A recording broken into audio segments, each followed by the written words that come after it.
This is Rob Fnuff from the Countercharge podcast, and you're listening to the Mantic Universe podcast, the only podcast that has the balls to cover all their games.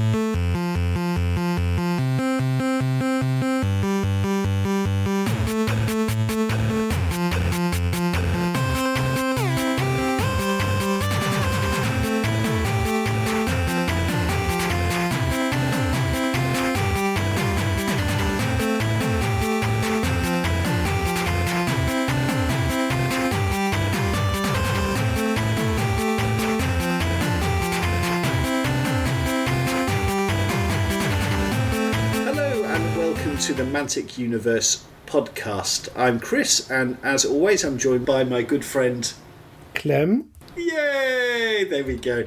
We're getting so good at saying our own names, it's ridiculous. So, let's go through what we've got on the menu for this month. So, first we're going to talk about do our introductions, our apologies for last month, which I always have to do because I'm not very competent. We're then going to talk about Mantic news. We're going to talk about our Warpath Firefight. We're going to talk about our Warpath Deadzone. We're going to go through our Panathor, so the Kings of War stuff.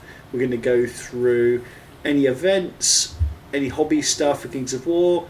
We're going to talk about Panathor Armada and Vanguard. Any of that's good stuff. We've actually got two topics of the month this month because we're special. The first one is how can lore impact our games? And then we want to talk a little bit as well about our own personal hobby setups. And then we'll wrap up the show, go over any conclusions and what we might talk about in the next episode. There we go. All right. So this is sort of a bit of a bonus episode this month, Clem, because I accidentally booked more time. So, we may as well get an extra episode out there. You're making me work more during my vacation, huh? I see that. So it's going to be a bit of a strange episode, truth be told, because we've both been on holiday, so it's kind of limited our time. So I'm not feeling 100%, but we're so professional, we're powering through, and this is one of the few opportunities we've got to actually record. So we're doing it, Clem. We're doing it. Yeah, and I mean it's still the same format, right? It's just two guys discussing what they love, and I think even if we haven't done that much hobby or that much gaming in the past few weeks, and it's added bonus episode, there's still plenty stuff to discuss. I mean, when we went through the list of stuff we can discuss, I think we have many pages, so it's going to be a fun one. So stick with us, dear listener. We're sort of saying, we're not sure about this episode, but at the same time, I think, if there's one thing we can do, it's ramble on about Mantic stuff. So, no, we've got some good, as Clem says, we've got some good content, I promise. Hey there, I'm Brian. And I'm Rick. From Deadzone, the podcast. And you're listening to Mantic Universe Podcast. For everything Mantic under the sun. Fantastic. So, let's go to my apologies, which I always have to make. Actually, not so many egregious mistakes last month, which I feel like is a step up. There were two things I did want to mention, though, Clem. You were asking about Trident Realm last month, and you were asking about do they need new plastics, and I actually started talking about the kind of the metal resin side of stuff, which wasn't what you were talking about. I would suggest that yes, Trident Realms might need plastic Thul kits. That would be nice. Because the Thul are actually hard to get. I've got third-party Thul models at the moment. I mean, what's the core models for Trident Realms, right? Because those Naiads are the ones you want to have as plastic. So Naiads exist as plastics. I think the models are decent. I mean, the pictures on the website are not the best, but when you actually have the model in your hands, those are pretty nice, I think. I agree. I think the other thing that they might want to look into is if there's other entries in the list that are missing, that they have 0 models for. And I don't know the Trident Realm range so well to really say much about that. But I guess if they revisit one of those ranges, that's an excuse to get a few resin kits out and maybe an additional plastic kit. Because if you look at Forces of the Abyss, for example, they have the Succubis and the Lower Abyssals. So there are 2 frames for basic infantry for Forces of the Abyss. So I'm not sure what the situation is like for other armies, but like Northern Alliance, I think they only have the Clansmen as plastic. I think I'm not sure what other armies has several plastic kits in the Mantic range. I know Forces of This does have 2 kits, and so it doesn't sound too crazy to me if they revisit Trident Rams and they decide, oh, we do a special thing with Thorls and we get plastic Thorls because those models are awesome and people like them. I think that would be a good strategy. Or maybe they could do some cavalry for some armies that need tons of special cavalry, like they've done with the halflings with the cavalry on the sprue. Yeah.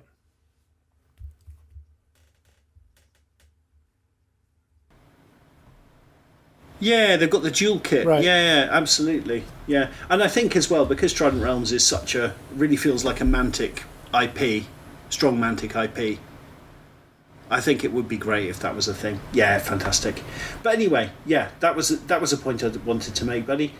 And then the other thing was we were talking about obviously our game of Firefight last month, where I was clearly ahead and I kept pushing my luck and you won.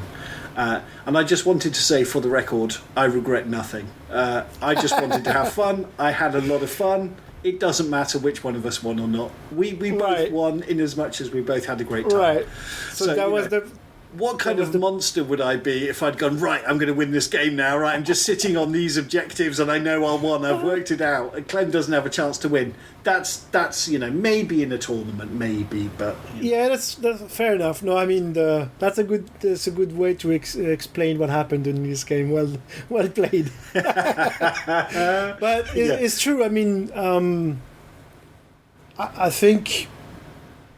you always have to question a little bit, why are you playing? Of course, you kind of want to win, unless you're playing a super extremely narrative scenario where, it's super asymmetrical or something like this. But in general, you don't play to lose the game, right? But you also don't play to win at all costs, I think. And that's probably the difference. I think I usually have the tendency to kind of give up too easily. Like you have a really bad turn 2, or like you make a big mistake or realize something really bad happened. Or the other way around, like things went really well for you, or your dice were super hot, turn 2 and 3, then you almost feel bad, right? Like for your opponent, I know I do sometimes, and then you kind of like stop trying too hard, or try to compensate the other way, and then the game goes the other way entirely, and you end up losing those ones. So yeah, I think that's what happens during games anyway. I completely agree. And with something like Kings of War, if you dial it back 5%, 10%, that'll make an enormous difference in the game, the outcome of the game. Absolutely, yeah. If you just don't make don't exploit a mistake someone has made because you think, oh, poor them, they've made a mistake and I'm ahead already. I don't want to completely crush them. Well, maybe if you don't take that opportunity, it will come and bite you in the butt later. So, yeah, absolutely. Fantastic. Cool. So, yeah, that'll do for the apologies for this week. Well, it's nothing, nothing huge, so just little. So we can move on to Mantic News if you're ready, Clem. Of course. Cool. So we've seen the second wave of Empire of Dust, and I actually don't know what the model is, but the big kind of resin, I think it's resin, dog dude looks really cool, holding the kind of sickle thing. I don't remember. It's like the unique character. Is it the Idol of Shobik or something like this? So there's like the monolith, I think, is the item that gives like a surge or a drain life super far away. I think it's a surge, I don't remember. It's like the thing you see in almost every Empire of Dust lists. And notably also they've released chariots, I think. So really nice looking models. Yeah, really cool. Empire, yeah. So the dog-headed guy with the scythes, he's called the Idol of Shobik. I really like that model. And then the model which I actually don't like the look of that much, but I'm sure if I actually got it, I'd really like it, as with my shrine for my Reforged Orcs, that's the monolith, as you said, Clem. Yeah. Right. Nice. But some good, I mean, there are models. really well done models, I think. I I'm curious to see, because they mentioned, I think in the newsletter, that there is a third wave, like more stuff for Empire of Dust by the end of the year. And I don't know their list so well that I can say, okay, this is what is missing still. But it would be pretty exciting if they really have a full coverage of the range. You see what I mean? Totally, yeah. And I love the way they're doing it in waves. So firstly, it feels like Mantic are more able to support that. So they're not doing everything all at once. And obviously, as a gamer then, you're getting the mega armies, then you've got some cool stuff to do, right? And then a little bit later there's going to be more stuff to come, so you can do it in a way, you can plan your army in waves, which is a really, really cool idea. Yeah, I think it's a really sustainable approach to releasing stuff, and I like it. I like that we have a little bit of visibility, and also it's not you have something new every other weekend, and you must buy to stay afloat, or like stay on board the hype train. So that part is really nice. Yeah, definitely. And there was something else Empire of Dust this month, which is they've got a proper Winged Hussar author to write series of short stories. It's a short story in different parts. I did start reading them before I went on holiday, so it's The Breath of the Desert, an Empire of Dust short story. I did start reading them before I went on holiday, but apologies, I didn't have time to read them. But I was enjoying what I read, so that's a super cool idea, right?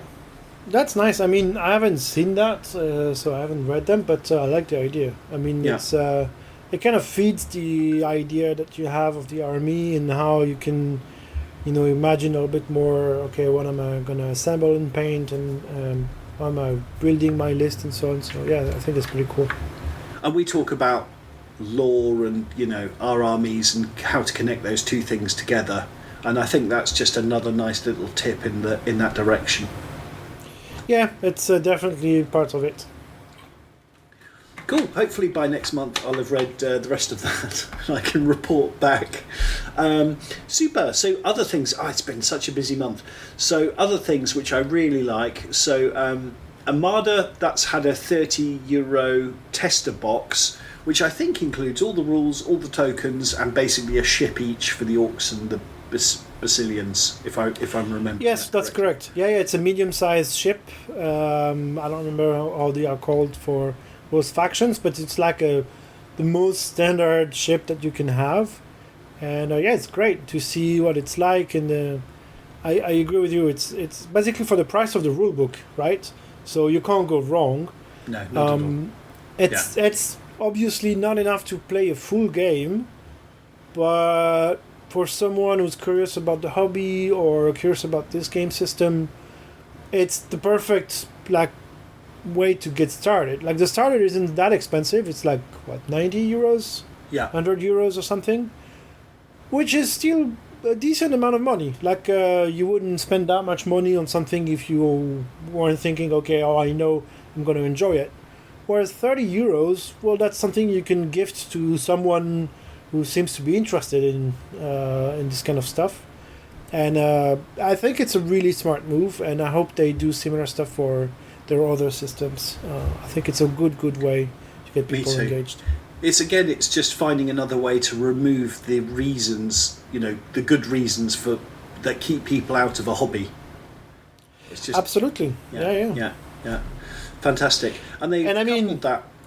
It's also sorry to interrupt. That's a 1-0 for me in the interruption.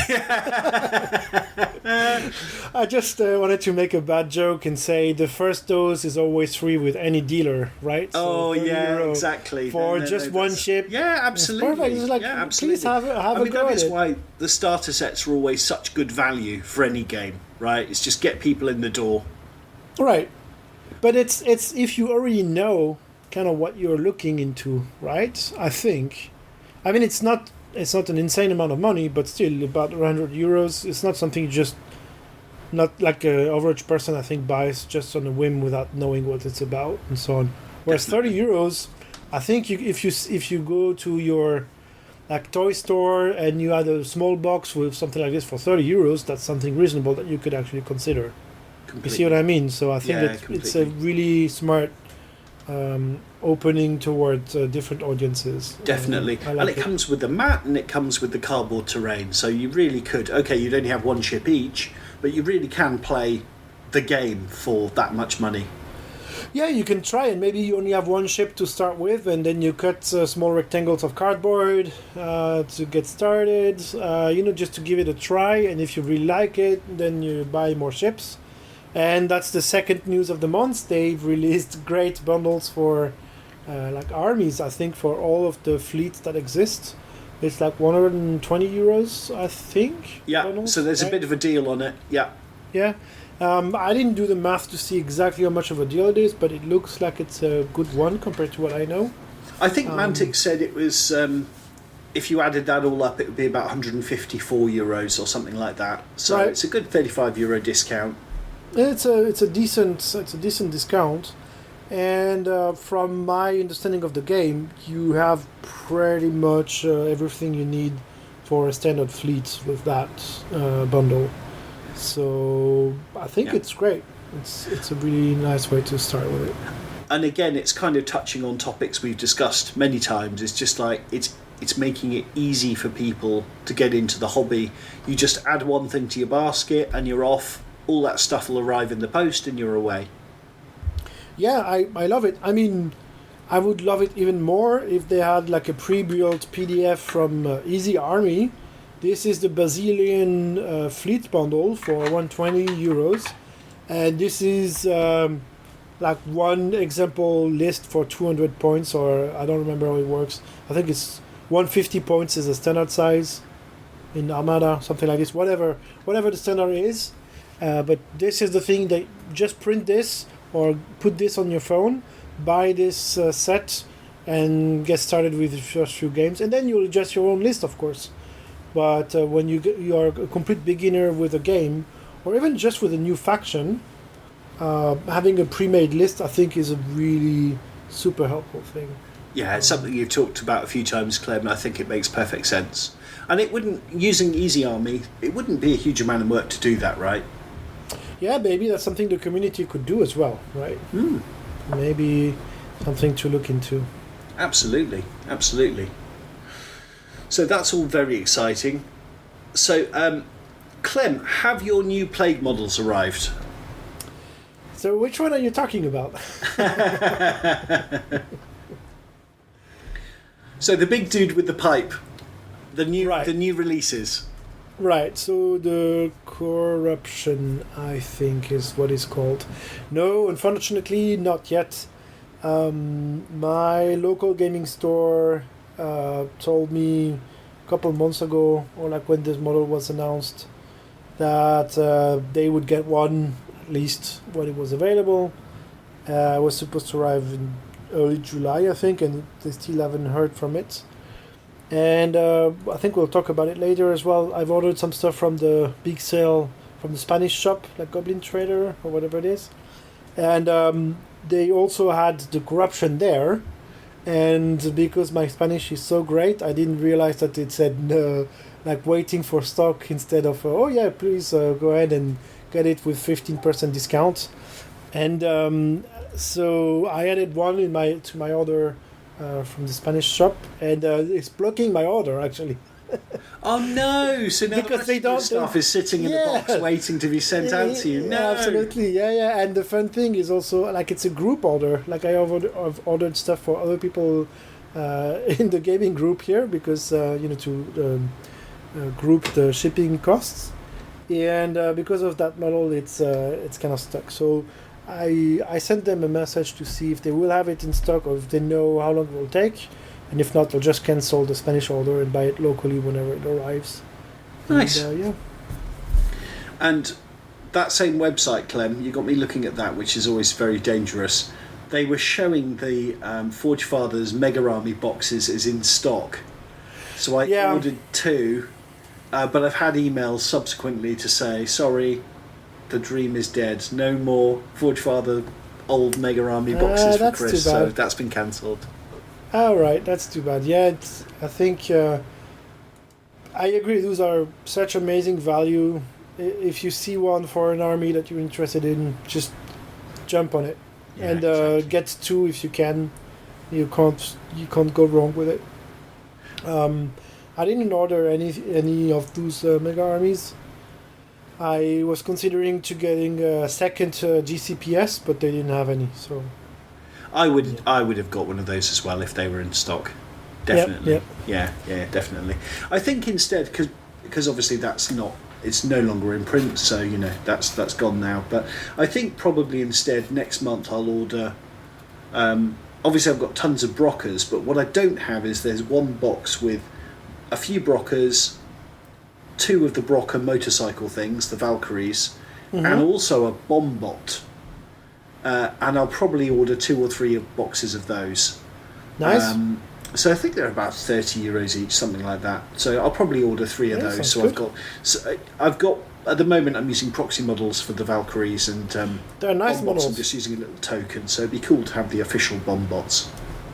Yeah, I think it's always nice to kind of complete the project and complete the army. Yeah, so it sounds good. Yeah, exactly. And fantastic. I think there are also some more plague models that were announced. I'm not sure there was a release date associated with it, but like the murder birds, so it's like crows or something like this, or like weird mutated birds, and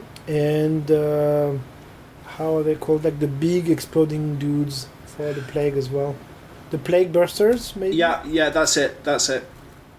And so I think there was a preview, and so those guys will come in the near future as well. So yeah, pretty nice. And I think with this, it will be a pretty complete coverage of the plague range, if I'm not mistaken. Fantastic. And I haven't seen the rules for them, but I suspect the murder bird things probably give you a tool that you don't currently have with your, quite an important, jump on an objective kind of a unit, which is probably tricky at the moment. Yeah, I don't remember. I remember thinking those are good, too bad there's no model for them. Like, it's not really feasible to get models for those. So, yeah, it's like the swarms, like the small hordes for the plague. I think they're really nice, like entries in the list. Super nice tools. So, yeah, I might get a couple of those as well. The bursters, from a rules perspective, are probably nice.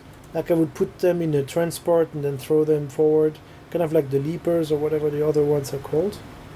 Yep. But I don't know. Yeah, I'm not too sure about the models or like how it would fit in my list as well. So that's another consideration.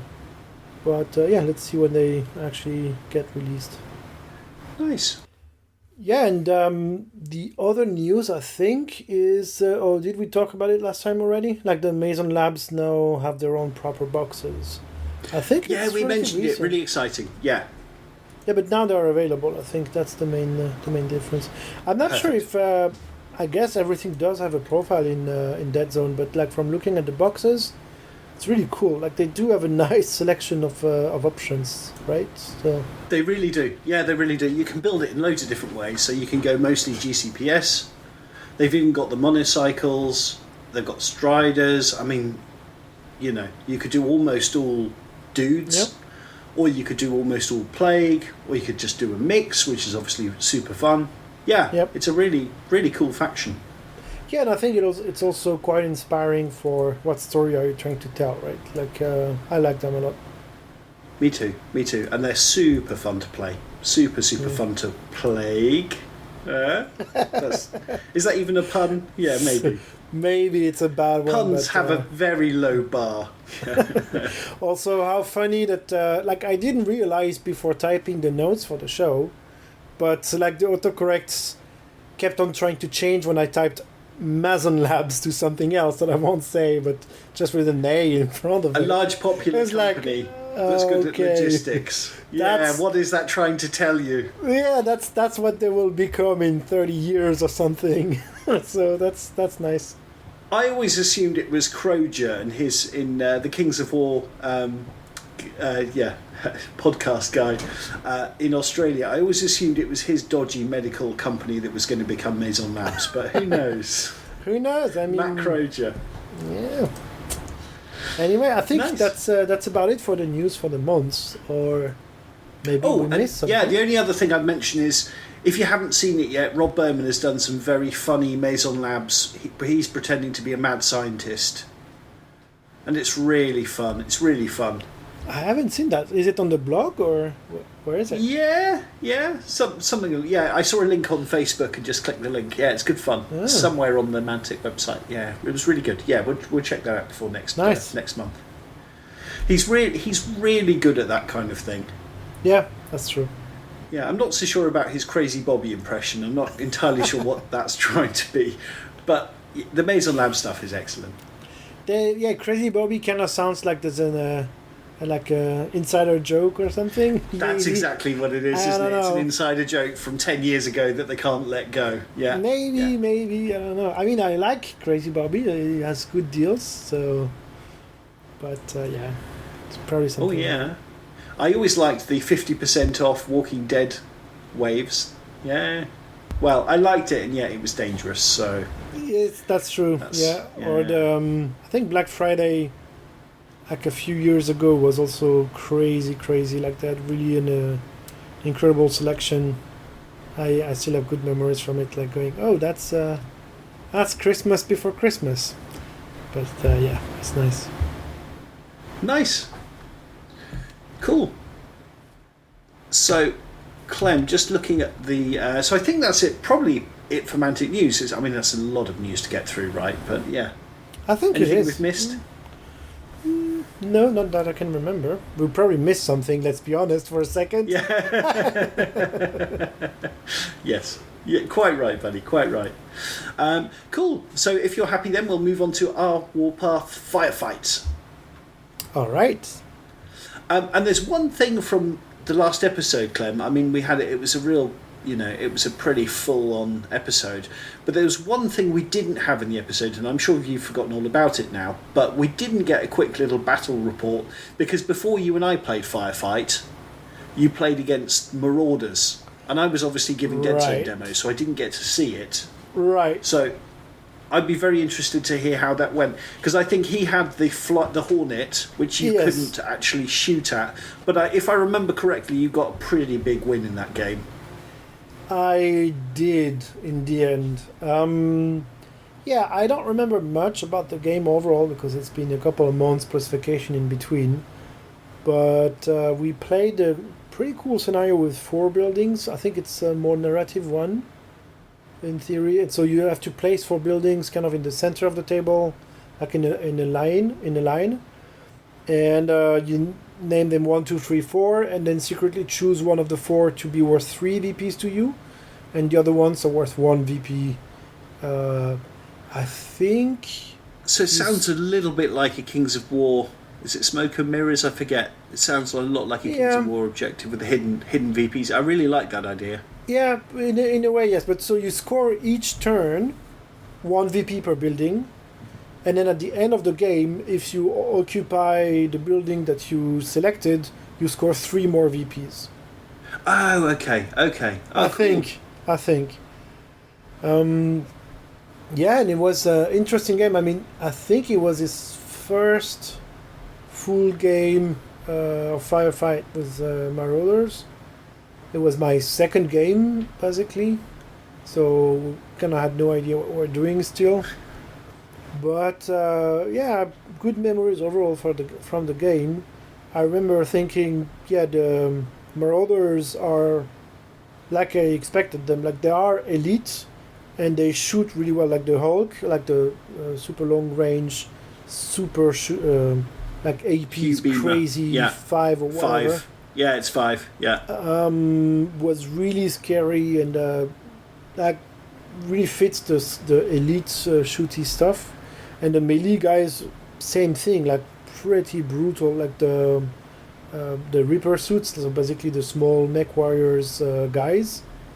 They ripped apart one of my units of ghouls, I think, from what I remember.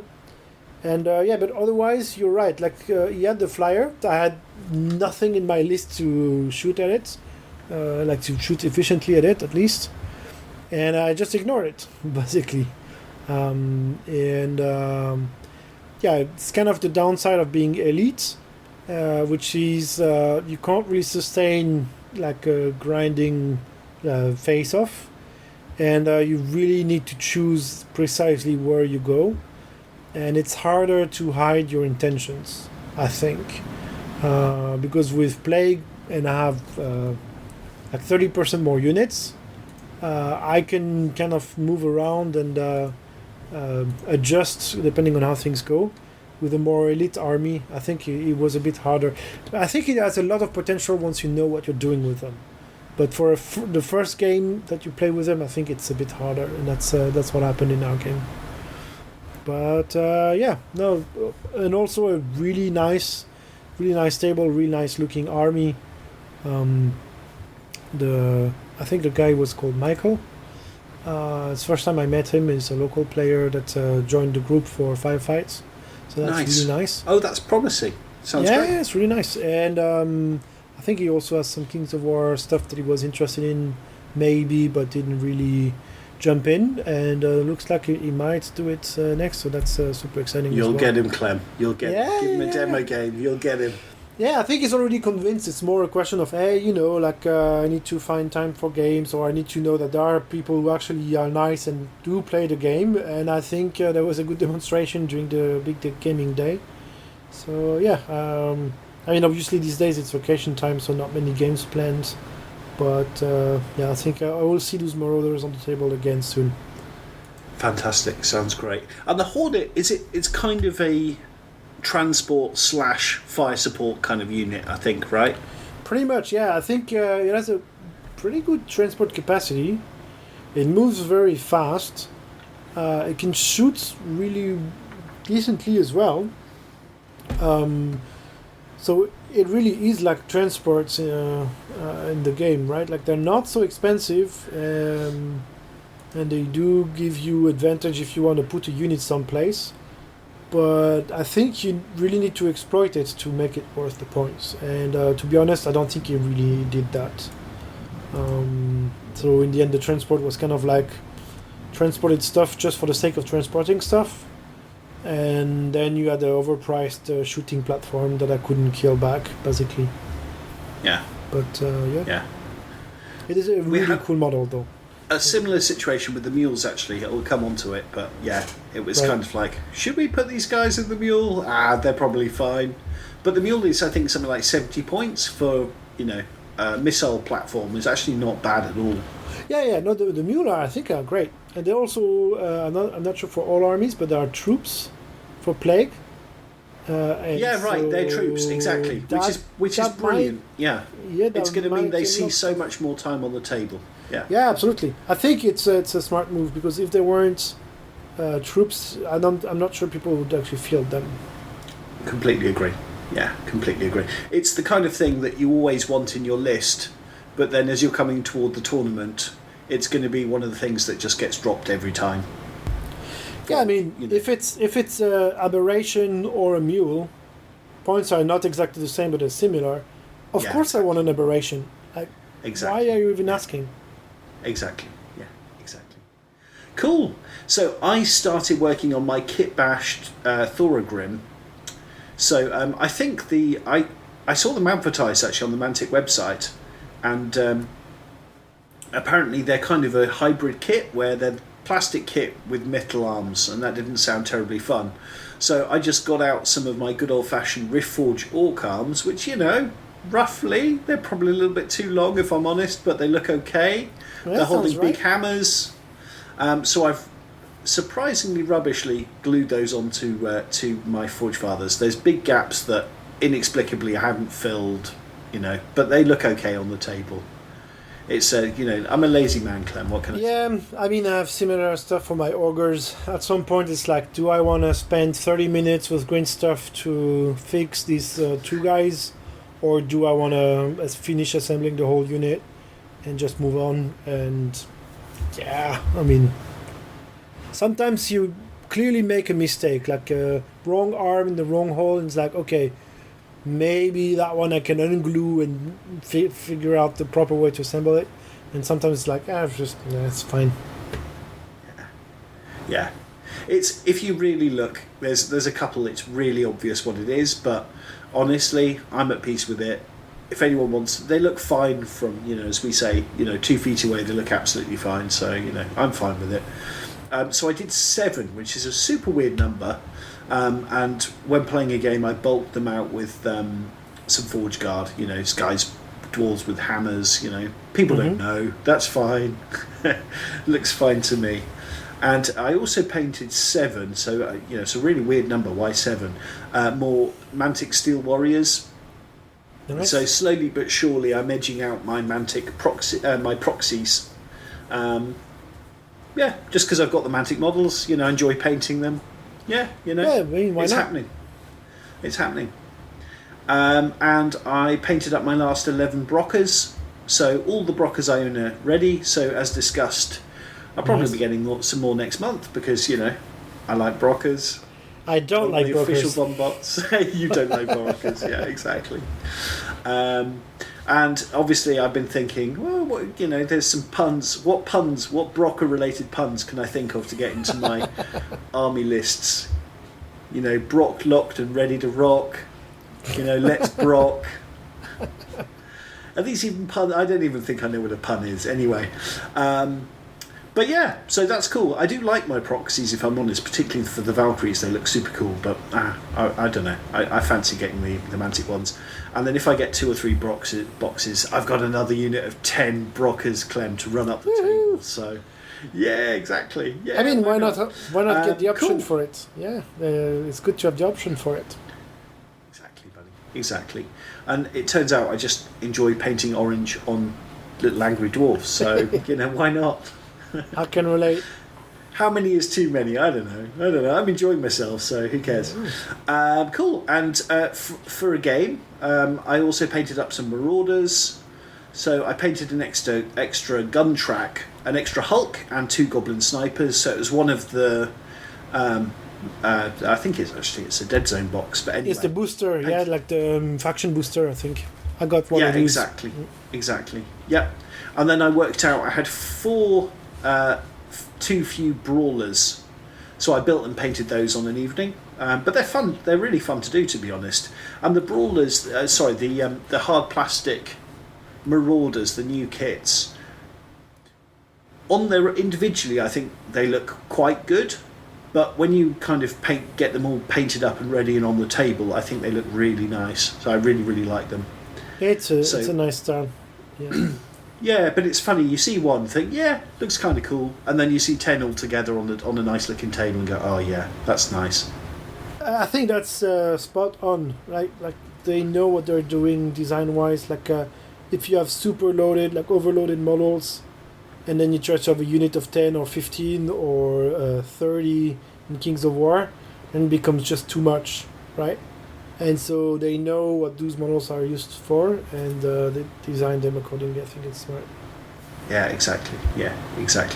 There isn't some kind of arch in-joke with the designers with their, they've got their CAD program open and they're going, right, how many more skulls do you dare me to fit onto this model? Without mentioning the name of any companies there, Clem. Yeah, I think at that point they might have a script that is called like a Scullify or something, and it's just like boop, boop, boop, like pops all the skulls everywhere. Maximum skulls, exactly right. So so I built and I've based 10 more brawlers. Is it no, not 10 brawlers actually, 10 commandos. So yeah, that was all stuff I've done.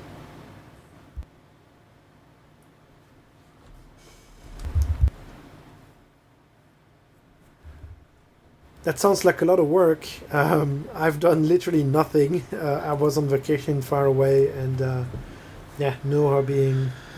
Mentally and physically, yeah. Yeah, pretty much. Yeah, good for you, buddy. Good for you. Yeah, but it was cool. It was maybe 3 or 4 little projects I just did on an evening kind of thing. It was a small, that's nice. Clearly defined project. I just want to do these 4 brawlers tonight.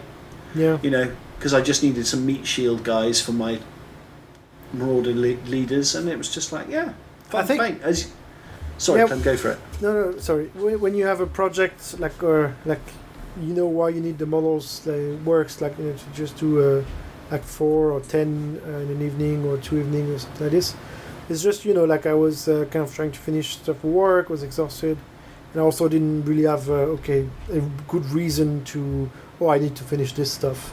And basically what I have on the table now is some more Plague, but it's kind of like the stuff where it would take me a good evening to get into it and really start the assembly line and paint 10 models at a time. And you're not sure, do I do this 10 models, do I do this model? You're not really sure what you've got lined up with games to come or anything like that, right? Yeah, pretty much. Yeah. And also the other stuff that I have kind of on my mind is painting terrain, but it's always a bit stressful, I find, painting terrain. Because on one hand, there's a lot of surface to cover, but you also don't want to do too much work, because it has to not pop up too much, and kind of leave the models look better than the terrain. I don't know, and I always feel like you need to find a good color scheme or a good technique to make your terrain look good without overpowering your models and without taking you forever. So anyway, that's my excuse for not having. That's an interesting topic though, because I kind of think I'm a little bit too lax with painting terrain, because I think it's only terrain, I don't care. But actually, some of my terrain looks really bad when it shouldn't. So, but you're right. Yeah. You don't want it to kind of overpower the models. Yeah, I think it's also because I try to anticipate too much stuff usually, because I always think, okay, I want to have like a table set for Deadzone, and I want it to be this theme, sort of, or kind of like look cool on the table together, and not like have. Those 3 buildings are pink and this one is green because, I don't know, I painted it 6 months later and I ran out of pink and so now it's green. Which maybe is a bit dumb, because in the real city it's kind of like stuff happens, right? Yeah. But, I don't know, I think there's kind of intention on my side to create a homogeneous table sets for terrain. And until I have really the proper vision for it, it's kind of like have the creator's block, if you see what I mean. But anyway. I do. But then, I think probably, you're right. I mean, how many cities do you know that were all built at the same time? But having said that, Deadzone or Firefight cities, they were clearly kind of like prefabricated and just dropped from above. And there you go, settlers, there's your town. Which is kind of cool. So maybe it was all just dropped from spaceships all at one time, and right, off you go. Maybe, yeah. So, I don't know. I mean, I've seen tons of really cool examples. Like my local game shop, also they have a huge amount of Deadzone terrain. And they have different, like slightly different color schemes. I think it's just, like random dudes painting stuff for the shop at some point. It's not like it's a master plan and they follow the very accurate recipe or whatever. It's like, okay, I'm going to undercoat black, and then, I have a spray can of this kind of brown, and this kind of beige, then it's done. Some washes on top, and then it's done, right? And so I just need to kind of jump in like this and do the same type of work. But anyway, yeah. Nice. And I think actually you touched on it many times, Clem, is like, if we use the example of the 4 brawlers, I enjoyed painting those 4 brawlers because, as you've kind of touched on before, I had it down, right? I had my blue, I have my brown.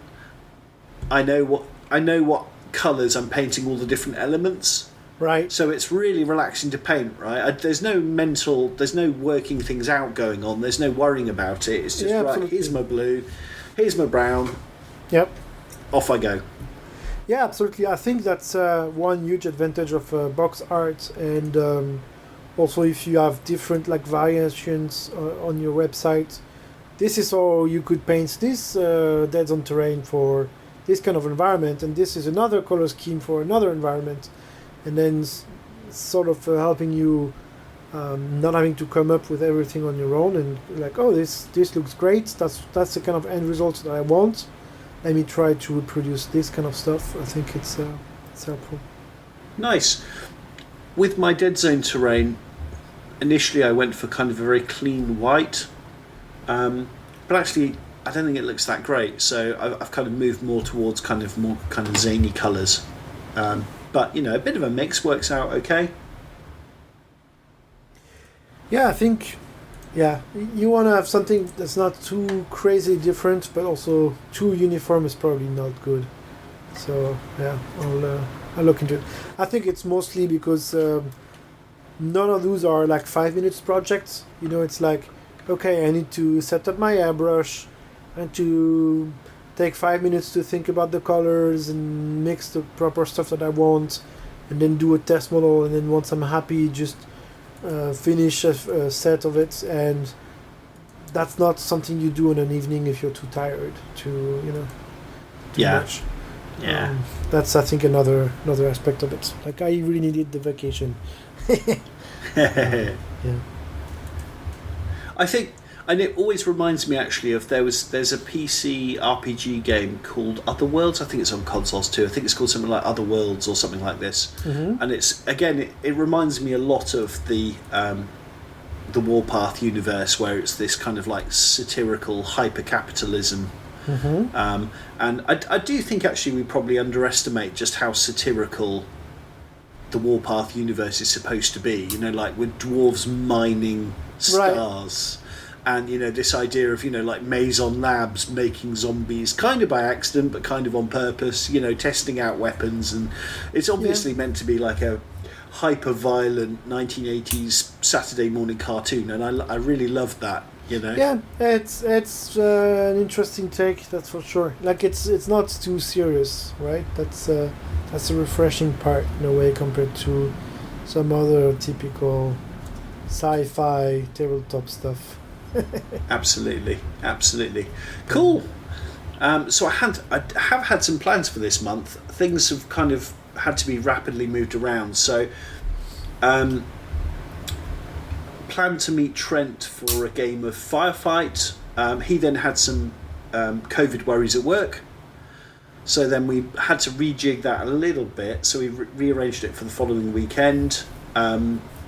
There were then some diary issues, which for once were not on my side. So the only day that we had was actually the day before I was going on holiday. But I desperately wanted to get it done. So nice. That makes it sound like work, but yeah, to some I very much enjoyed it, very much look forward to it. But yeah, it kind of, doing the podcast, it really does kind of force you to stay honest and do stuff, right? So, yeah, it's also it's part of vacation, right? Like to say, I want to find time to fit in a game, and yeah, absolutely. I'm going to stop packing for the holiday and just go and play games in the basement for 5 hours. Yeah, why not? Yeah, sounds good. Yeah, fantastic. So so I actually arranged some more demos of Firefight at the club that's east of Frankfurt, and actually I made a note of the name of the club. So they are mostly 99% of what they do is on WhatsApp, but they do have a Facebook group that they never update. So it's it's no wonder I forgot the name of this. This must be a reference to something I don't know. So the club is called the Aleatorium Main Kinzig. So mine is the area. Aleatorium, I've no idea what that word is. I guess it's going to be something to do with 40k, possibly. Might be Latin. Yeah, who knows? So, but yeah, that there was a bit of a mix-up. So, unfortunately, I couldn't manage any Deadzone demos. So instead, I kind of roped a couple of people from that into coming along to see some Firefight played. So that was kind of good. So making the best of things. Cool. So I had a couple of games of Firefight. So it was my Marauders against my Forge Fathers. Cool. And I had the most natural points in the world. I had 1, 2, 3, 4 points of one, and 1, 2, 3, 5 points of another one. Perfect. And I had, right. And I guess the second list won because they had 1 point more. Right? They had 1 point more. So no, it was interesting. So I can actually run through what the lists are. So obviously it's weird numbers because I'm getting stuff finished. Could actually have played more points because I stupidly forgot to add in my Rainmakers and my what are they called? Marauder, like as you said, you mentioned them earlier, the mini suits with the buzz saws on and Ripper stuff. suits. Ripper suits. That's it, Ripper suits. So I just completely forgot to add those to the list. So probably would have been something more like 1,500 points. But Right. yeah, so I had a few guys over for the game. So it was 1, 2, 3, 5 points of Forge Fathers. And if you're okay, Clem, I'll just run you through the list. Yeah, of course. Yeah. Because why not? Yeah, give people an idea of what we're talking about. The one thing I don't like about Firefight in Easy Army is the Mantic Easy Army. Is that unlike in Deadzone, it looks like you can move units up or down the list, but the button doesn't seem to work for me. It does work. I don't know how I did it, but you can do it. Oh, okay, right. Let me try it would have saved me a again. ton of time. Yeah, But you can So you can this actually is- do it. I'm 99% sure. right. Okay, so It's this actually is- a drag and drop. Oh, it's drag and drop. Okay. Well, this is okay. Well, for next month, dear listener, we know that we can do this slightly better because this is a really weird mix of stuff, and it kind of bothers me. And I'm going to read out the Forge Father faction orders. Why not? While we're doing this, so the faction orders that if you're running Forge Fathers, you can always use. So you've got for the Forge style, which is 1 command point. The unit gains the Way to Fire 2 and Marksman keywords. If the unit is a vehicle, it costs 2. Tis but a scratch, costs 1 command point. The unit gains Resilient 1 and Frenzy 2, and it can be boosted for an extra command point to gain Resilient 2, Friendly 2, and Vicious in Assault. That's And brutal. can't be used on vehicles. That can be so good, right? That's brutal. So clever use of that is going to win games. And then Fahrenheit Overcomes, which is something I mentioned previously. Increase each Hailstorm pistol and or rifle in the unit by 1d for a shoot action. That's so good, right? That's really nice. You know, if you've got a big unit of 10 guys with rifles, giving them all 1 extra attack. Yeah. No. Yep. Cool. So apologies, dear listener. This is a really weird. Things are just in a really weird jumble. So this is 125.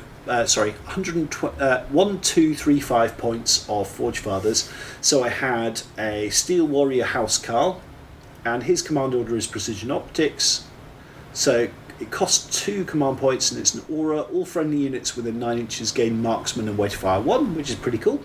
So obviously it's super useful on the Steel Warriors themselves. And he had two of his retinue, two little friends with him. I then had Thorogrim Housecarl, which is the bloke with the big hammer, and his command order is called Hammer Strike. It's an aura, it costs 1 command points. All friendly units within 12 inches gain Blast D2 with their assault weapons. So that Crazy. is absolutely horrible for Brockers and for the Thorogrim. That is just Blast 2. Oh, Crazy. beautiful. Yeah, exactly. Yeah, crazy. And if you could somehow get those two, get that aura going off, and also use the Tis But a Scratch. You can't Boosted. combine them. Oh, of course you can't. Yeah, okay. Yeah, Thank God you cannot. They're good, but to be fair, they're good enough as they are, right? So, I mean, that could be just so brutal. Yeah. Cool. And then to complement that, there's a big block of 10 Thorogrim. And as I said, I had some kind of Forge Guard models kind of mixed in there. 175 points for 10 of them, but they can be just so brutal. So they're Assault, 2 dice each, AP2, Anti-Tank, which I think is just so cool on a melee unit. And their Assault is 3s, Clem, so if they charge, they're hitting on 2s. I know I have models like that. I have them in my play, thank you very much. Then so they're 175 points. So the Brockers with It's the an bomb expensive bot, unit. the 10 Brockers with the bomb bot, they come in at 170 points. But they are really, really good. They're really So, good. It's a lot of points, but they're really interesting, really Yeah. worth it. Yeah, and just really fun. And the bomb bot itself, it adds 3 dice, AP3, anti-tank, which is just super cool to have that extra little something in combat. Another big block of Brockers, exactly the same, 10 Brockers with the drone. A unit of 5 Brockers with a magma rifle. But even that, I mean, that's 90 points, It's not cheap. And then a big block of 10 Steel Warriors, which comes in at 230 points. But the reason for that is it comes with two of the missile launchers. So, but I think actually, if I was running things competitively, I'd probably have 10 Steel Warriors, all with the rifles, and then I'd probably have a unit of 5 with 2 missile launchers, because you can still have 2 heavy weapons in a unit of 5 with the with the Forge Fathers. So I'd probably, because that way you're maximising the buffs on the, Farangir overcomes on the rifles, but then you've got a little group of 5 guys with 2 missile launchers to shoot at any mules or whatever. That makes sense. Pretty scary. But I didn't do it the same. 2 Brock of Valkyries or Valkyries or however you want to say it, which I'll be honest, they're not doing very well in the game so far, but they are super cool and fun. 2 Heavy Inferno drills. What I like about them is they, unless I'm misreading the rules, they seem to be able to score points. And having 2 of them, because they've only got 3 dice each, having 2 of them, AP5, anti-tank, it's pretty nasty. Sounds nasty for sure, yeah. Pretty nasty. Cool. And then the Marauders, so their faction abilities, Gore and Jaws costs 1, unit gains way to fire 1 and vicious for shoot. Also gains AP1 and rifles, sniper rifles and shotguns. So for 1 point, potentially that's really good. No questions asked. Also 1 command point. Marauder Commando, Brawler, Skyscraper, Ripple Mauler or Gruntbot unit increases its sprint by 3 and increases its AP for assault by 1. Again, in the right situation, that could be horrible. You can also boost that to make it even nastier. Yeah. So, I mean, the reading these command abilities, they all sound amazing in the right circumstances. They all sound, game-changing, don't they? And then the last faction order is Every Penny Counts, which costs 1. When you perform a Blaze Away action, immediately perform another Blaze Away action against the same target or another unit within range and line of sight, and within 9 inches of the first target. So again, if you're coming into charge or you're just trying to keep people's heads down, at the crucial moment, that could be huge. It doesn't sound quite as exciting as the other ones we just mentioned, but could be really, really cool. And I feel like as we get better at the game, I think probably pinning is going to become more important. You realise just how powerful it is. I think it has lots of potential, but also I think there's a lot of subtlety in how you place your units in relation to another, and kind of anticipates which orders you can apply to what unit and counter what your opponents will do in the same area. So I think there's a lot of potential to get better at the game and discover more intricacies of how it works. So that's exciting. Definitely. Cool. So I just quickly run through the Marauders. So this was 1, 2, 3, 4. So 1 less point than the Forge Fathers. And again, apologies, this is in a really weird order. So there's a gun track with a heavy mortar, so that's at 75 points, and I really love that. It's only got 3 dice, but it's blast 2, shooting on 5s with no penalty for moving, as far as I can tell. And it's indirect fire, so it just gives the Marauders something they struggle with, I think. It really gives them a difficult decision for your opponent to make, or gives them a problem. I then had a massive group of 10 Brawlers with the Ripper Talons upgrade for 130 points. That just seems so good. That's 3 dice each at AP1. They're just a blender unit, really. Yeah, another one of those at 130 points, so 2 units. And then I put in 2 units of Skyscrapers, so units of 4 Skyscrapers. One had the missile launcher and one had the HMG. Other than that, they just had shotguns. And the Skyscrapers are the guys with the jetpacks. Right. And I think just movement and movement tricks are so important, I think, in the game, as far as I can tell so far. Right. I think as we actually get better at the game, that'll be much more meaningful. I think they're really, really strong units. But just being able to fly over things and, cap objectives that your opponent isn't necessarily expecting is massive. Had a unit of 5 commandos with an HMG to do a bit of pinning. 2 Hulks with the Hugh cannons, which are the AP5 anti-tanks, and just the fact that they're resilient too as well. And for 2 of them, they come in at 125 points. I think the Hulks are really, really good as far as I can tell. I really Shooting like them. falls. It's a really good platform, really scary for a lot of things. If I remember well, they have a pretty good range and decent 36 inches, yeah. Yeah, so I think you can really cover a good area and just really project a lot of threat with those guys. I like them. Yeah, definitely. And you can put and of course they can score as well. They can score objectives. You can put a Hugh cannon on the gun track, but it can't score. And also, I think if you do that, it can't move and shoot in the same turn because I think it's got the slow reload thing, Right. or whatever the keyword is. So the Hulk has got big advantages, and it's only a few more points than the gun track with the Hugh. So I think it's really good. You're getting an awful lot for a few extra points with the Hulk. Cool. Yep. Another gun track with the heavy mortar. Apologies for the weird list. 2 Marauder Mule transports, both with a rocket launcher. Sorry, missile launcher is the correct terminology. And for 40 points, I think these things are great. Yeah, I think it's easy to misuse them, but they're also pretty cheap, and I think it kind of sounds like they want us to use vehicles in this game. Yeah. See what I mean? Yeah.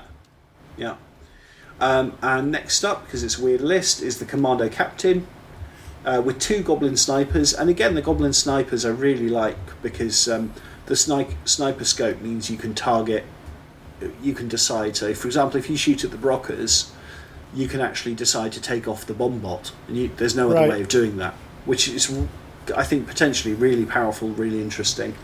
And the Commander Captain has got the command order for the money, so it's aura, cost 1. For any units within 18 inches, do not receive a pin marker if hit by pinning weapons. Now, I think that could be potentially really, really powerful, but mostly the Commander Captain was staying back with the snipers and kind of shooting from a forest, so that command order didn't ever come into play, but I could see it, again, I could see it being really powerful in the right situation, right?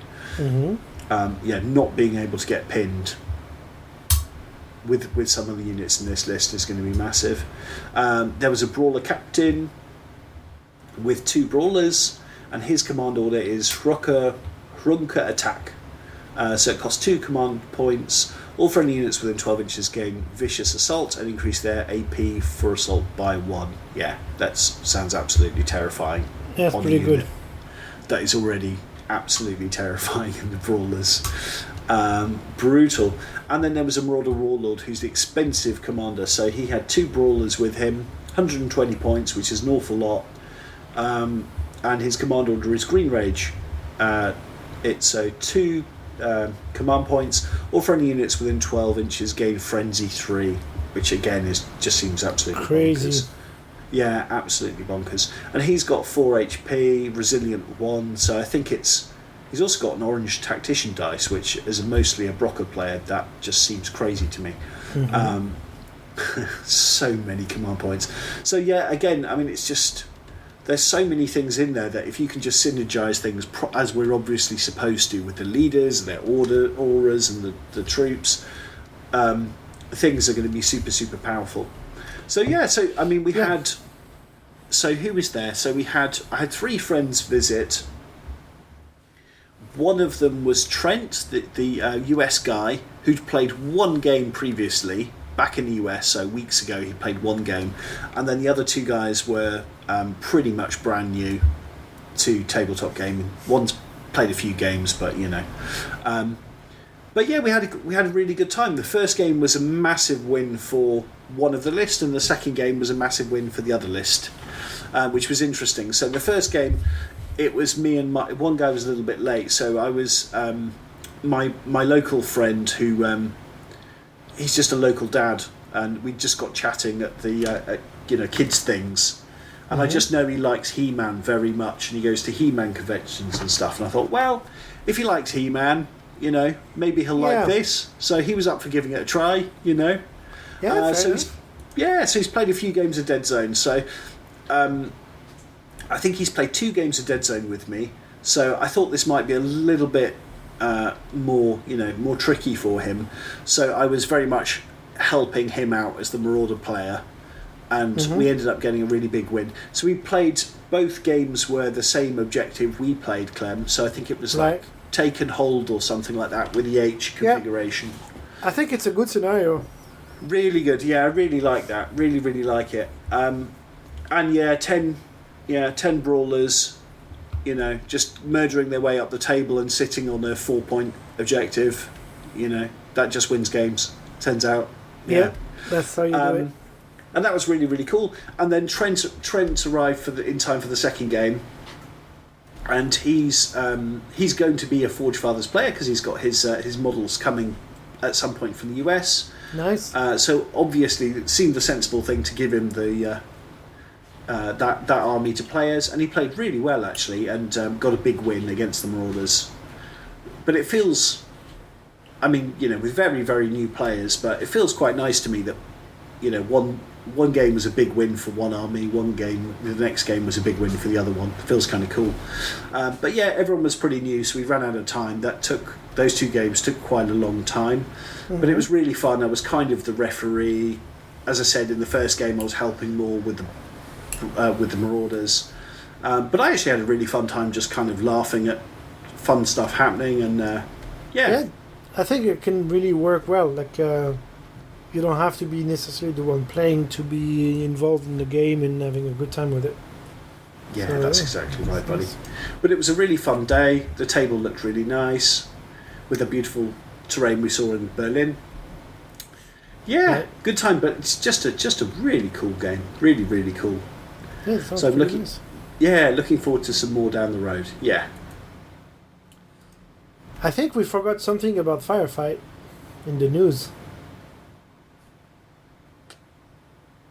The FAQ was published. Right. That is a very good point, Clem. I completely forgot about that. I just thought about it when you were describing the list. Like, it made me think of something else, and I was like, oh, I think we forgot one tiny detail for Firefight. So yeah, it's we covered ourselves brilliantly, Clem, earlier by saying we've probably forgotten something important. I feel like that's the ultimate get out of jail card, right? Perfect. Yeah, we should say it always. Fine prints. We don't know what we're talking about. We have no idea what we're talking about. It turns out, literally, the barrier for entry for doing a podcast is literally nothing. Yeah, absolutely. Yeah, that's it. But anyway, yeah, the FAQ. So I had a quick read through to check what it's about, and it looks like it's just clarifying of a few things here and there. That makes sense. Like, I could recognize some questions that I've seen on Fanatics, so it's great to see them addressed. No point change or anything like that. A few things that work differently than I thought they would. Like, for example, my toxic mortars. I think they have 2 shots each, maybe. And I think in our game, I basically rolled 4 dice because I have 2 mortars. I rolled 4 dice, and I think once I placed like 3 smoke markers or something crazy like this. And actually now they've changed it, and it's 1 mortar can only do up to 1 smoke token. Meaning, I must admit, I like that, Clem. Yeah. Yeah, I agree. I think because they were slightly too good with the way I played them before. Like, during our game, I think they made kind of a difference. And I've seen them make a lot of a difference earlier as well. And so I think this way is a bit more reasonable. Like, you choose one model and you say, okay, I'm shooting here or on that unit. They also precise a little bit more what happens when you shoot at a unit with a smoke mortar and so on. So that part was nice. And yeah, otherwise nothing crazy or game changing. It's just like clarifying a lot of few things here and there. It's like 11 pages, so it's not a tiny like effortless FAQ. Like, they did put a lot of work into it, which also shows me that the people who are in charge of this game, like the rule committee, are actually doing serious work about it, and like they're they take every question seriously, and they've compiled them and provided good answers to them. So I think it's a really, really nice thing. Definitely. Yeah, I mean, we've only, as we've kind of said a few times, we've only played a handful of games each. Definitely the only unit that to me has seemed like an absolute auto-include is the mortars. Particularly the poison smoke thing. That seemed really, really powerful. So, it didn't seem like it... Don't get me wrong, it didn't seem like game-breakingly good. But it's the only thing I've kind of felt, that is really strong for the points, Right. I mean, they're slightly above the curve, I think, and now that makes it slightly not average, but brings it back in line in a good way, I think. So yeah, I like it. Yeah, definitely. And it's 11, as you said, Clem, it's 11 pages long, but it's all things like hills. A unit's leader model must be positioned with all its base on the hill for unit counts being on the hill. I just love how simple, that's really simple. Yeah, it's just any model must be also placed on the hill wherever possible. That's obviously to prevent people just doing BS things with their. Yeah, probably. Models, right? I mean, the other thing that I like is when you look at it, it's not like, oops, we did a completely terrible editing job.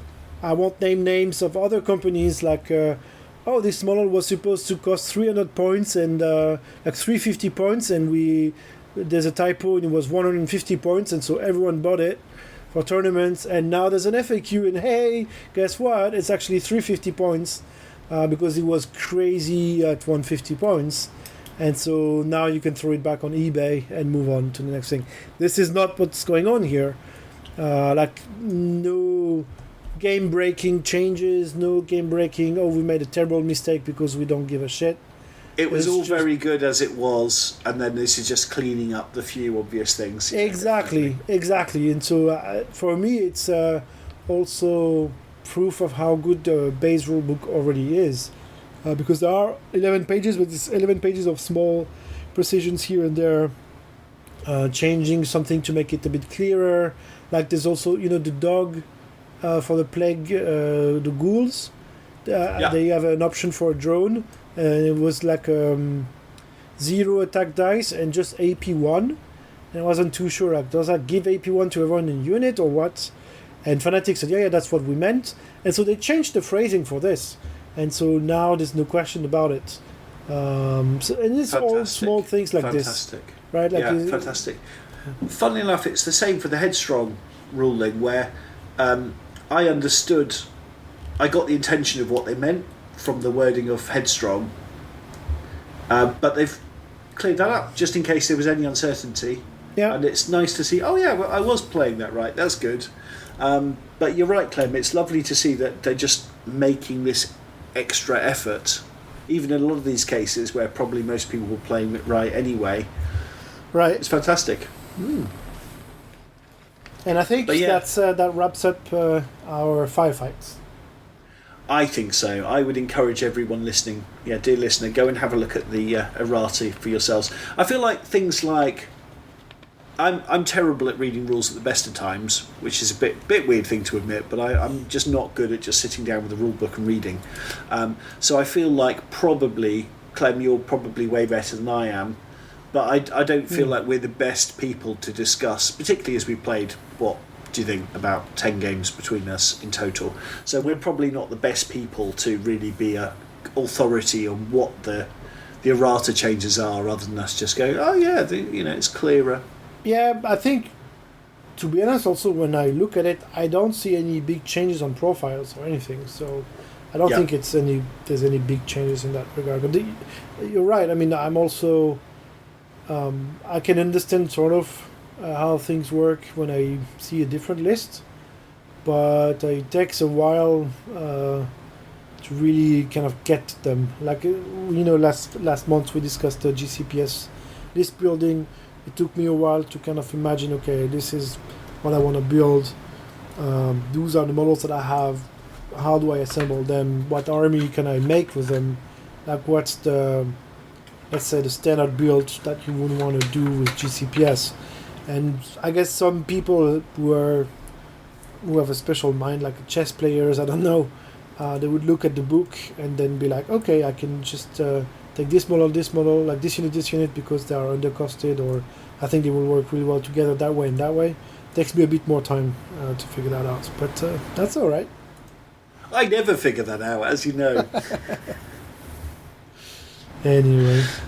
More Brockers in my list, that's all that matters. Another 170 points of Brockers. Right. That's what I need to do. Play 1,700 points game, so I can just have 10 units of Brockers with the bomb bots. Perfect. And there we go. Yeah. And then I bring zombies in front of them. Although zombies cannot score, so that's kind of an issue with them. But custom scenario, buddy. We can do what we like as long as we're having fun. That's true. The custom scenario is those zombies over there are going to eat those Brockers. Go. Yep. But I was already thinking about that. It's like, maybe there's a GCPS planet. Maybe Brockers were kind of just cheekily, sneakily doing a bit of mining. And, maybe the planet, maybe they found an artifact, or maybe Maison Labs was just doing something stupid. Maison Labs maybe wanted to take over like a mining facility from the Forge Fathers, and so they implanted some zombies in there, trying to chase the Forge Fathers away. Or maybe they had a new skin cream product for miners, for human GCPS miners that didn't go so well. But I think that's one of the things I really love about the Brockers is like everyone else is going off to war, and the Brockers are like, well, we're just mining, but we'll stop mining for a minute to go and kill those guys over there. Then we'll come back and we'll do more mining. It's just like we have a job just on to their do. break. And you're in my path, so I need to eliminate you. Like I eliminate big blocks of rocks for a living, so I'm not scared of human spiders. Exactly. Exactly. This is all just a massive inconvenience to my day. I have to speak to my supervisor. It's not a battle. It's just an inconvenience to me. That's a good one. Nice. Yeah. I don't think we have that much news on Deadzone, right? You had games, but you said they were cancelled. I didn't paint my terrain. That was the one question I had for you. But of course, I mentioned it earlier, but I didn't touch it.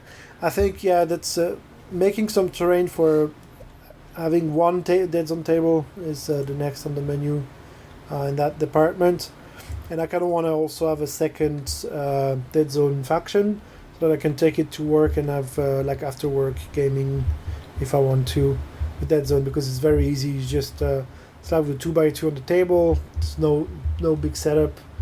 You can almost teach the game to someone completely new while you play the first game, and I think that's the thing I want to do next.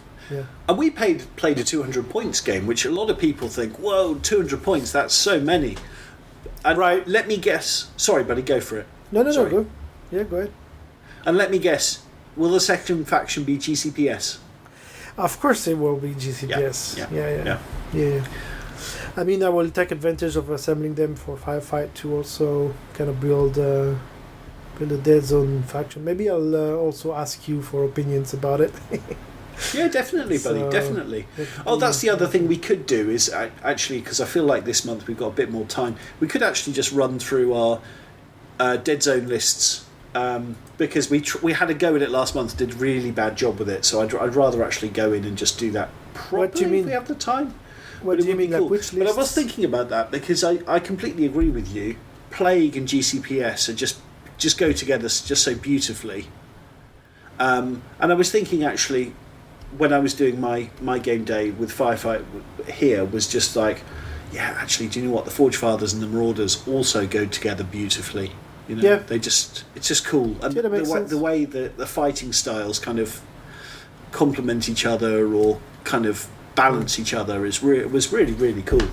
Yeah, I mean, I think my third faction for Deadzone, there's no question it's going to be Maison Labs, because I think GCPS and Plague, they're kind of in between, and I mean, I can do 100%. Any kind of fun scenario or mix, like GCPS is kind of trying to crack down on an illegal lab for Maison Labs. Mason labs are completely overrun from a plague infestation that they've created or not, or whatever. And plague and GCPS also is a classic for a reason.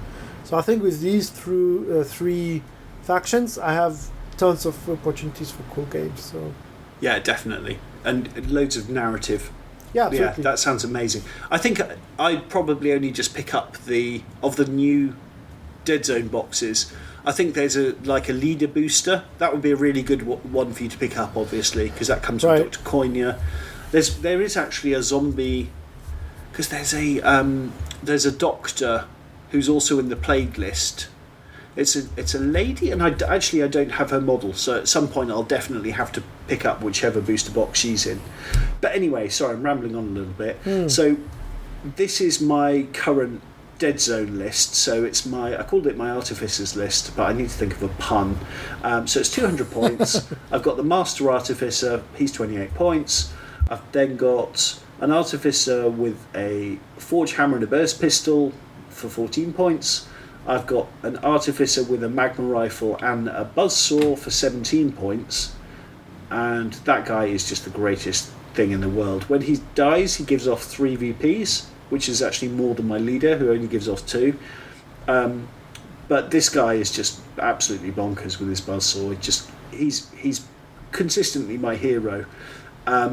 But I think actually in our game, I think it's why it went so badly for me. You actually killed him pretty quickly, didn't you? I was calling him Jack Bauer Dwarf or John McClane Dwarf or something like that, and you took offence to that and killed him pretty easily, sadly. I then had an Artificer with a Heavy Heat Hammer for 16 points. And then, how many Brockers? 5 standard Brockers with the Burst Pistol and Forge Hammer. A Brocker with the same, except also with a Smoke Grenade, because, 3 points left over. And then a Brocker with a Magma Rifle. So actually, on the face of it, this list really should be good at fighting the plague, because we've got loads of magma weapons, which are, AP1, it burns attacks. But, when you give me so few opportunities to kill your stuff, how dare you? It just doesn't work that well. And it's 12 units, so 7 troops, 4 specialists, and total of 17 VPs. And I find that an awful lot of fun to play as. And then, Clem, shall I also run our dear listeners through? I've got somewhere here. Yeah, here we go. Clem's plague list. Yeah. Do you want to do it, or have you got it handy, or shall I go through it? No worries, buddy. So this is we tried this last month rather, and gave it quite a poor job. So it's a stage 3A general. So he's the guy that gives off the zombies for only 18 points. So good, so good. You then had a stage 3A ghoul. You had 3 of those. They're the guys with the rifles. The shooter guys who were super useful for you. You then had 7 zombies, so I got that wrong last month, apologies. But obviously you have the ability to make more with the general, which you did. You then had 2 leapers, and actually I think I underestimate the agile rule, which is really good. You can move up or down an extra cube, which may not sound like very much, but it really can make a huge difference. You had 2 hellhounds, which again, they're only 7 points each, but speed 2-3, you just got on victory points early with those guys and stayed on them, and there wasn't much I could do about it because you were busy killing me. And then you had an aberration for 40 points. It's a huge amount of points, but it's totally worth it.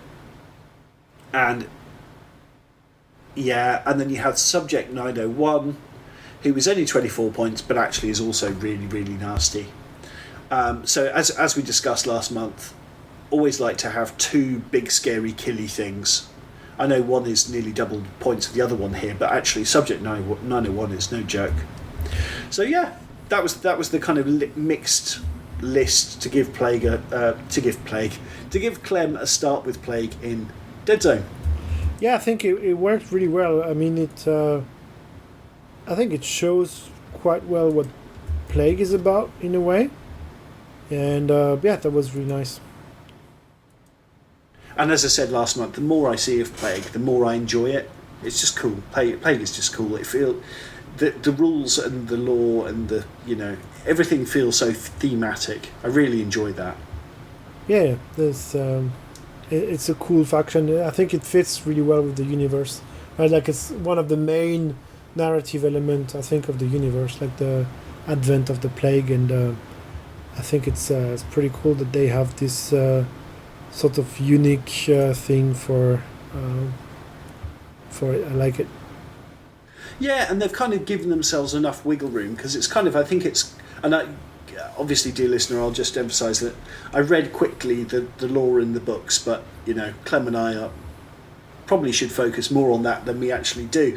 But it seems heavily hinted that the Asterians were behind the Plague. Maybe, yeah. I don't know much about it. I need to read more for sure.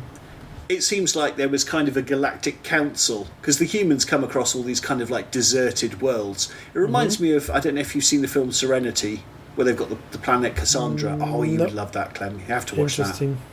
Maybe next time I come and visit, we'll watch that together, because it's such a good film. We should definitely do that. But anyway, I'm waffling on now. But anyway, I think it's super cool. Rather than me waffling on, should we move on to talking about our Panathor stuff? Yeah, sounds good. Nice. What happened in Panathor? I mean, on your side of Panathor? Where in my little bit of Panathor? Well, finally, it must be a year since I played Kings of War. Right. And my Riftforge Orcs made an appearance. So Trent, this was actually the first time I met Trent, who's over from the US, and he is an incredibly lovely young man. Really, just a pleasure to spend time with. Really plays games the right way.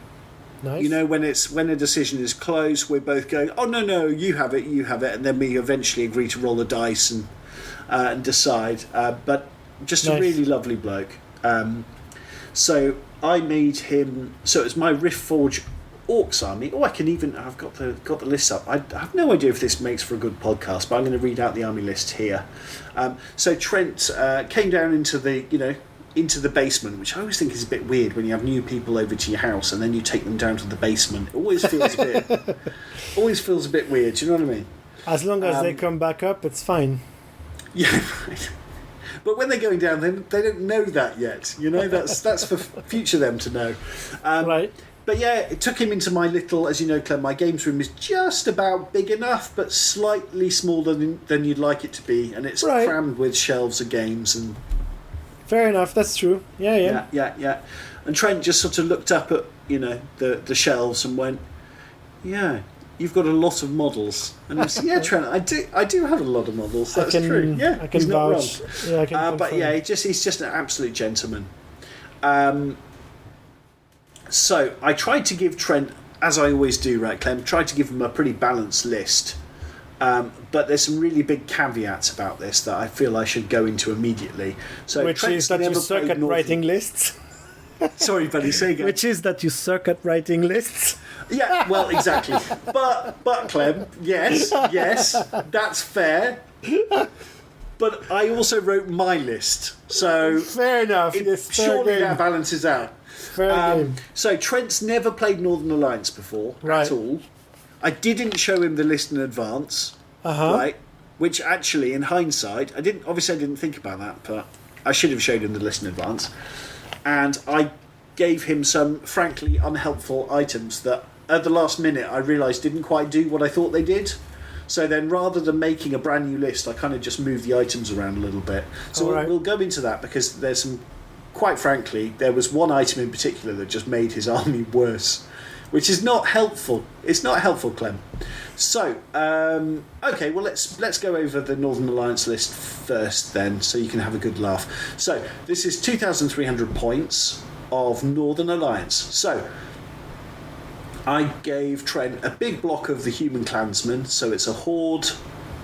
I gave him the Defense 5 upgrade. and Mead of Madness, which, actually I didn't... That good. made sense. That made sense, right? 235 points. I actually think that's a really good unit. Yeah. Only hitting on 4s, but you get 25 attacks. 22 nerve. Yeah, I think that's really, really good. I gave him 2 regiments of snow foxes, which I'm certain was a good move. Snow foxes are awesome. You can't go wrong with them. I could not go wrong. Even I could not go wrong with them. Now, I gave him 2 hordes of snow trolls. One with the Dwarven Ale and one with the Helm of the Drunken Ram. And Dwarven Ale, I think, makes sense because it's the waiver mitigation, basically. Yeah, it's Can't remember exactly what it does. headstrong, right? Exactly. The other one, though, is not so useful. Like, they already have crushing No. a lot. Exactly. Yeah. So that one, not actively unhelpful, but definitely not ideal for 20 points. But this is where I really messed up here, Clem. So I gave him a horde of Frost Fang cavalry, right? And then I misremembered what it did. I gave it the Hammer of Measured Force, which is spending 20 points to mean it always wounds on 4s. When it's got Crush 2, Strider, Wild Charge 1. Yeah, no, that's not what you want to put on those guys. Whoops. Oopsies. Yeah. Oopsies, exactly. So a little bit of rejigging, and took that off there. Cavern Dweller, who just seems awesome for 210 points. Nice Crush 3, Life Lynch 3, Strider. D6 plus 6 attacks, and he rolled a 6 for the 6, for the extra attacks. So he was 12 attacks in the game. Nerve, I guess 16, 18 is not the best nerve, but he's really, really good, and he's at melee 3. So I think the Cavern Dweller's really excellent. I like the profile. Yes, I like it a lot. Yeah. I gave him 2 Ice King Bolt Throwers. Now they're 95 points, which sounds a bit much to me, but actually they were actually pretty decent, to be honest.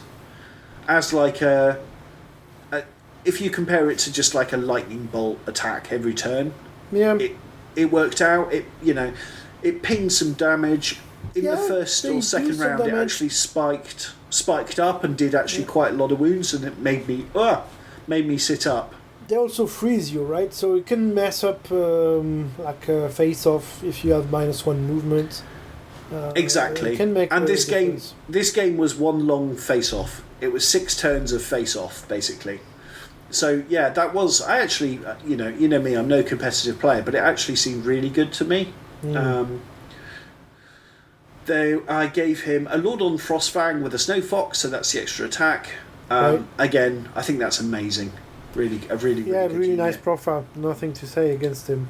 Yeah, exactly. And he's on the large cavalry base as well, so you can always get where you need him to go.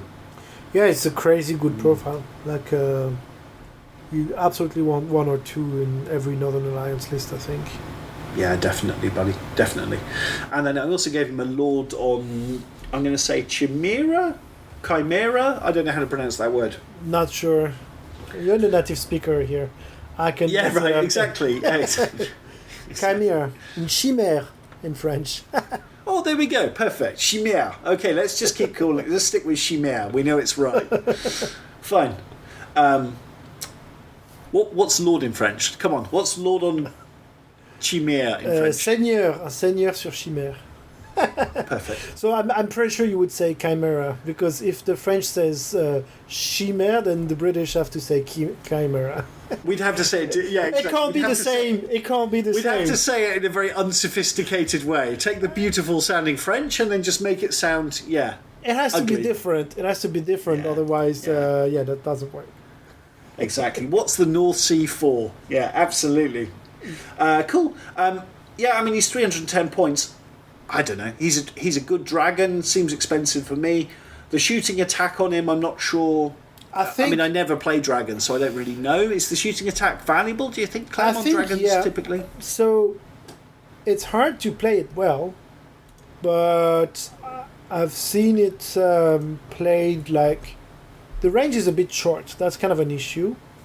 But if you do your thing well, you can basically project the threat, like not charging anywhere, but just threatening to charge somewhere. And instead of doing nothing and just project the threat, you're picking away at them, You and also maybe shoot. Yeah, I mean, make them panic into a decision that they wouldn't have made otherwise, maybe. yeah, and I mean, it really is kind of a shooting platform. It's basically just a giant pain in your ass that you have to deal with. Because if it's just a dragon that cannot shoot at all, then you kind of have to shield for it to avoid charges. But if on top of it, it also shoots at you, and when it is in range, the shooting attacks on this guy do really hurt. Then you really need to do something about it. And I don't know, I guess it depends on how you build your list, but I've played against them, this Lord on Camera, a couple of times, and yeah, he's expensive, but he was worth his point. Nice. I think you've hit upon it, Clem. I don't think I'm good enough at the game to get the money back on that. But having said that, I always say that and then never take them, so I'm not practicing with them, so I'm not improving. So I mean, dragons take some... Yeah, it's some practice. I started to play with dragons with my Forces of the Beast, like the Archfiend. Mm-hmm. And in some games, it basically did strictly nothing, or like, failed miserably a charge against a regiment, because I didn't know better, and so I sent it to the front, and then poof, nothing happens, and it just dies. Is the Archfiend a bit more of a budget, though? I think it's like 200 and something points. No. It's I think it's 300. Maybe now it's cheaper. Maybe it changed in the last Clash of but Kings. it's still okay. It's a proper dragon. But it is a proper dragon, crushing 3, 17, 19, melee 3, defense 5, all the good things you expect from a dragon. Obviously movement 10, fly, and so on. But I used to give him elite, like the elite item, like Blessing of the Gods, because that way, when you get a flank with it, you really do damage. Because without it, it's a bit... I think it's just 8 attacks or 9 attacks, which is slightly too low to be a real threat. The Lord is 10 attacks. Yeah, so that's better. I mean, it doesn't look like much, but 2 more attacks if you take a flank can really make a difference. He's already got elite in melee built in. Yeah, so it's a bit more expensive, but he does have more tools to actually punch you in the face. Yeah. And the model is the Mantic model is super cool. It is super nice. Yeah. Cool. And then just to round off the list then, a Snow Troll Prime, 120 points. Yeah, just a little monster with inspiring. And a Clarion. And actually that's you can only have one of those in your list. This is an interesting little Isn't character. it the actually, hero? right? So he comes in at 115 points. The nerve is terrible at 11-13, but he's riding a little goat. And so he's speed 8. He's got 5 attacks, which is, not bad. Mm-hmm. And then he's got dread and very inspiring. So, and he's got a throwing attack as well. So I don't quite know what to make of that. But I've got the Mantic model somewhere, and I can't remember where I've left it, but I need to get that painted up, so I used kind of a proxy for that guy. Mm-hmm. I mean, I made some big mistakes with the items, but other than that, as always, I was just trying to get a balanced list. Yeah. Give Trent a bit of everything. So except for that snafu with the items, I think it was a pretty balanced list.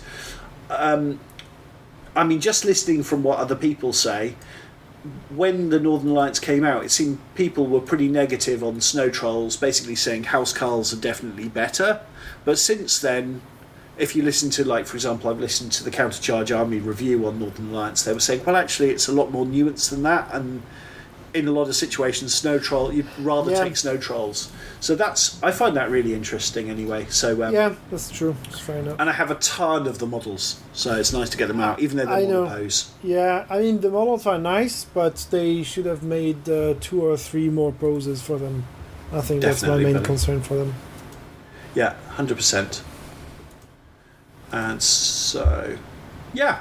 So that was the Northern Alliance, and then here's my Rift Forge Orcs list. So again, 2,300 points.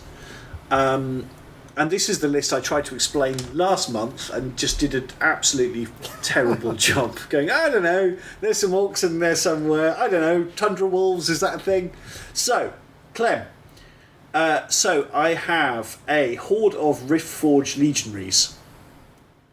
And they come in at 250 points, but they are really good. Yep. Melee 3, 25 attacks.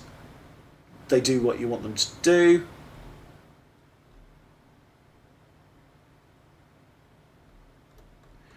And I think I'm looking at an old list. They also have Blessing of the Gods. So, yeah. Right. Hang That on makes a second. sense. Clem, talk about something while I quickly look at lists. I don't know. I think you've written down you have a lot more unit strength with the Rich Forged Orc list, which isn't too surprising because that's what they do well. But Yeah, that's a really good point, and that was important. That's a really good point, buddy. That was important in the game. Yep. So here we go. So yeah, Rift Forge Legionaries. So I have a list saved as list 2, and then I've got a list 0.2. How helpful, Chris. Well done. Brilliant. Yep. Yep. So the horde with the Blessing of the Gods comes in at 280 points. 2 troops of Tundra Wolves. And I did. How do you feel about this, Clem? Having 115 points of chaff, that's 10-12 nerve. So is that the wolves? I mean, That's the wolves. Yeah, speed Yeah. 9, melee 3, defense 4, great. unit strength 1, 9 attacks, but 10-12 Great. nerve. They're brilliant, except for the 10-12 nerve. I mean, I love my gargoyles, right? Gargoyles are the best chaff you can come up with, I think, or pretty close. And they're similar point, Similar point nerve. cost, I think, and nerve is lower. Yeah. They are 8-10, the gargoyles. But they do okay. have regen. They do have regen, which is the big Yeah, yeah. difference. Like I've had games where if your opponent is unlucky with the nerve rolls, like they put like 3 or 4 damage on the gargoyles and like, yeah, okay, they're gone, and then they roll stupidly low on the nerve, they survive, regen everything, then the next turn they get angry and they overcommit against the gargoyles, and they run a double 1 or they run super low on the nerve again, and suddenly your gargoyles have just paid their points. They've 3 won you times. the game by distracting your opponent, getting in their head. Yeah. I mean, I remember one game against Basilia, I think, where a Lord on whatever, like it's not the big dragon, but the medium dragon. He did not manage to kill a unit of gargoyle the whole game. Like the whole game, the only thing that happened was the face-off between the big 250-point guy and the 90-point gargoyles, and they regenerated it, and then they ended up killing him.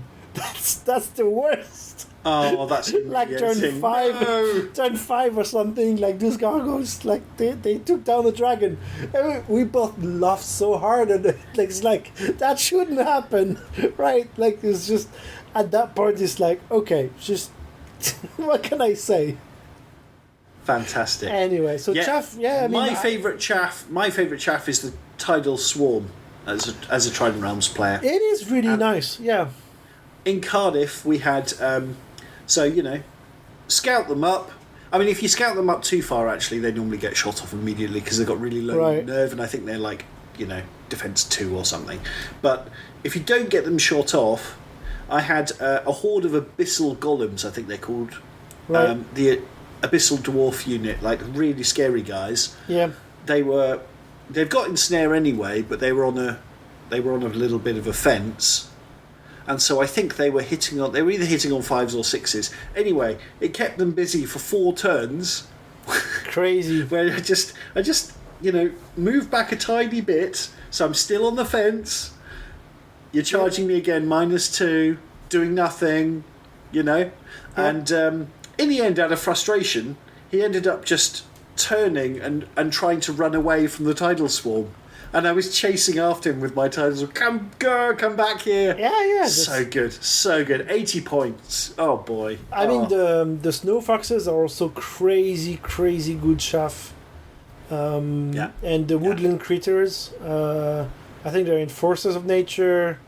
Order of the Green Lady, like a few of these lists. Pommersman plays them, as we discussed previously, right? Yeah. I have PTSD from the woodland critters, because you're like, there's just shit, but I need to clear them. 5 or something, but he just plays them really cleverly, because I think they're nimble, so he does this kind of like barn door thing where he just kind of swings them so that he can get a charge in with something else. He plays them so skillfully. Yeah, it's just you have to deal with them. You don't want to, but if you don't, you're screwed, and if you do, you're screwed. So it's just exactly what they need to do. These are the choices you want to give your opponent in Kings of War, right? Absolutely, and they do it brilliantly, I think. Do you want terrible thing A or terrible thing B? Yeah, absolutely. Nice. Or terrible thing and terrible thing B all at the same time. Cool. So, Tundra Wolves. Two troops of them. 2 hordes of Hellstrikers. Mm-hmm. So they're really expensive. 265 points each. 15-17 in the game, to be honest, felt like pretty low nerve. Defense 5, but they were amazing. I mean, they're a big really target, good. Right? Like you really want to get rid of them, so obviously you want as much nerve as you can on them. But yeah. But boy, speed 10, 18 attacks on 3s. They're just so good, so good. Yeah. Actually, I'm going to click the view button so I can actually see all the special rules. But yeah, Crush 1, Thunder 1, Life Leech 1. I mean, it's kind of helpful. You're going to be hitting stuff. Bear in mind, I've only played 1 game with them, but by far the best thing in the list was the Shrine, the Steamforged Shrine. It was so good. Right.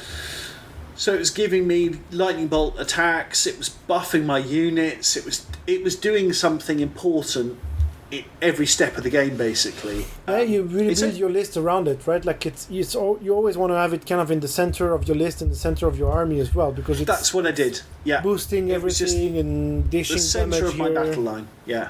And it's Fearless 17, only melee 4, but it really got into some flanks. Yeah. Nice. It was really good, really, really good. And I gave it Host Shadow Beast 4, and the very first time I used that, I'll do Host Shadow Beast on this regiment, and Trent was like, no, that's only for individuals. So I was like, oh, is it? And then I look at the profile, and it's the very first thing it says, individuals only. Oh, sorry, Trent, apologies. Nice try. I'm cheating, but it's incompetence really more than anything else, Clem. You know me well enough to know that Of course, I'm not playing dumb. I'm really. This is just how it is. Yeah. So, also, first time you played that army, have you ever played against Riftforge Orc? No. Yeah, so it's the first time you've seen them on the table. So I played the Halflings. I was going to say I haven't played it since the army came out, but I played against the Halflings in Cardiff, so I must have. No, because the Halflings were released in beta in the summer, but the Orcs were not. Oh, because they've got the starter box together. I assume they came out at the same time, but no. Yeah, but wait a second. I don't think the Orcs had a list, because I'm pretty sure when we went to Cardiff, we didn't know much about the Orcs at all, like how they would play. What the models would look like. I remember how it was, buddy. The Halflings had a beta list, and they said it was okay to play the Halfling beta list. Yeah, but the Orcs didn't have even a beta list or anything. Right. Yeah, nice. So yeah. So it turns out Halfling cavalry legions don't like my ensnarers. they don't like my tidal swarms. Yeah. That was actually a very easy matchup for me, to be honest. Yeah. I can imagine. But anyway, back to the Orcs. So a Stormcaller, who is basically a wizard that isn't so cheap, so 125 points. So I had to whack on him Knowledgeable 1, and he's got Host Shadow Beast 8, Lightning Bolt 4, and because he's an orc crushing strength 1, on a wizard. Of course, Yep. why not? Yep. He's still an orc, he's still a Riftforged orc, but he's great for doing Host Shadow Beast on the characters anyway, even without me accidentally cheating. I then had Stormbringer on Hellstrike Manticore for 160 points. He's fantastic. I mean, we were talking earlier about the Northern Alliance hero on the Frostfang. Yeah, this guy's kind of similar, but he's speed 10 and fly. And he's got nimble. The only thing not to like about him is he's nerve 13, 15. But, there's got to be a downside, right? Yep. Yeah. Crush 2. Oh, boy, what a guy. Brutal. Oh. And then one of the most exciting things in the list, albeit not that impactful on the game, he was good but didn't, he wasn't as important as the Shrine, was Thonar. He's the named character, so he's a cavalry hero. Right. I've seen him on the table. He really hurts. So Thonar plus the Host Shadow Beast 8, giving him extra attacks.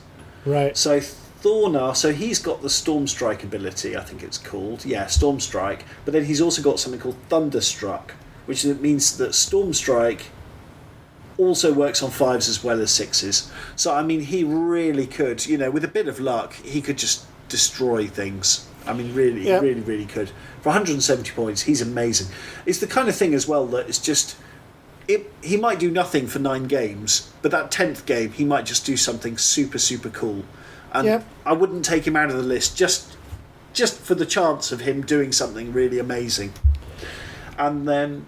Yeah, sorry, Clem, go for it. No, he's also a real threat. Like, you can't... Like, sure, it's not super reliable. Like, it's not a horde of Frostfangs or whatever. But you can't just say, oh, that guy will do nothing. He can really wreck a regiment in one turn. Totally, yeah. And he's speed 8 because he's kind of heavy cavalry. Starts with 6 attacks, but the moment you got Host Shadow Beast 8 cast on him, hey. And then... Just to round it out, the Iron Boots, I've forgotten what they're called now. That's the formation. That's it, formation.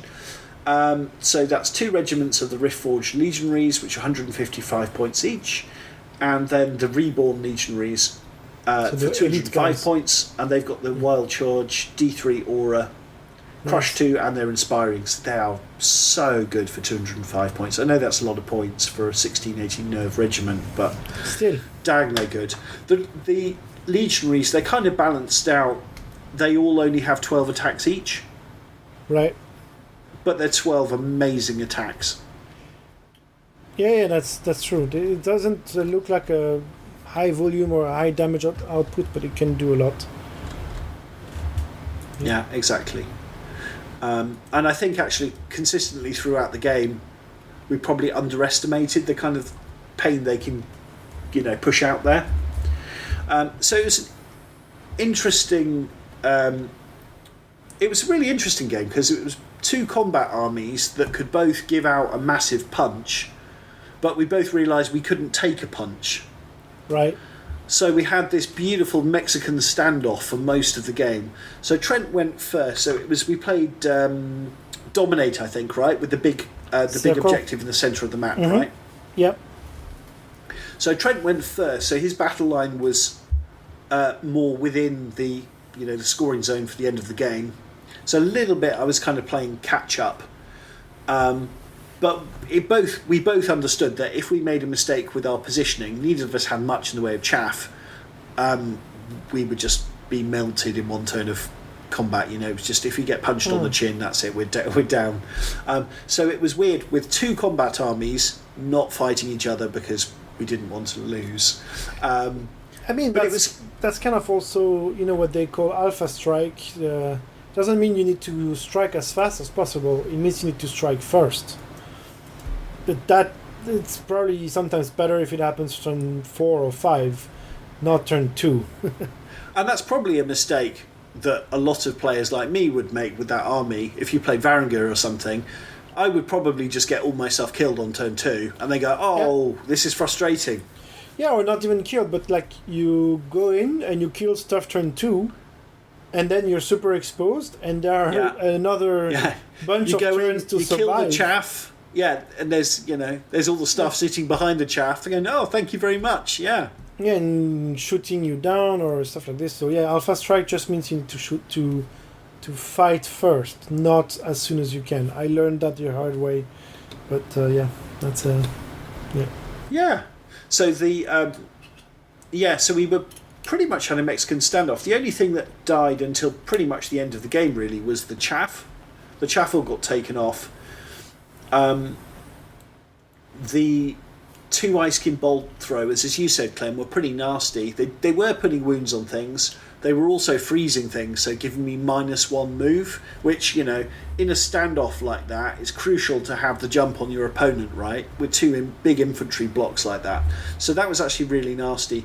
My shrine was popping out lightning bolt 6, so in terms of damage, it wasn't quite as much as the two ice skin bolters, I think, but it was fairly comparable, Mm-hmm. And the shrine obviously can do other things as well, which is fantastic.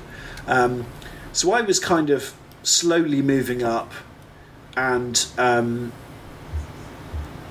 trying to get within, because I had a wild charge aura, so I was obviously trying to get into a situation where he can't charge me with his 12-inch charge of his snow trolls or his clansmen with the wild charge +1. Mm-hmm. But I just wanted to stay in that sweet spot where if I roll a 6 or a 5 on my wild charge D3 rolls, then I've got the jump on him, right? So we had, for many turns, it was like, I'd see, okay, am I going in this turn? I roll all of my wild charge and go, nope, not this turn. I don't have enough getting 5s or 6s. We're waiting. But at the same time, so I think what was absolutely crucial in the battle was like the Frostfang cavalry are speed 7, right? Mm-hmm. For cavalry, that's not good.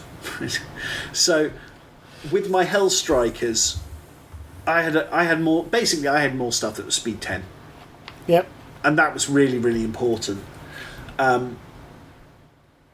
So Trent had a better position in terms of being on the objective,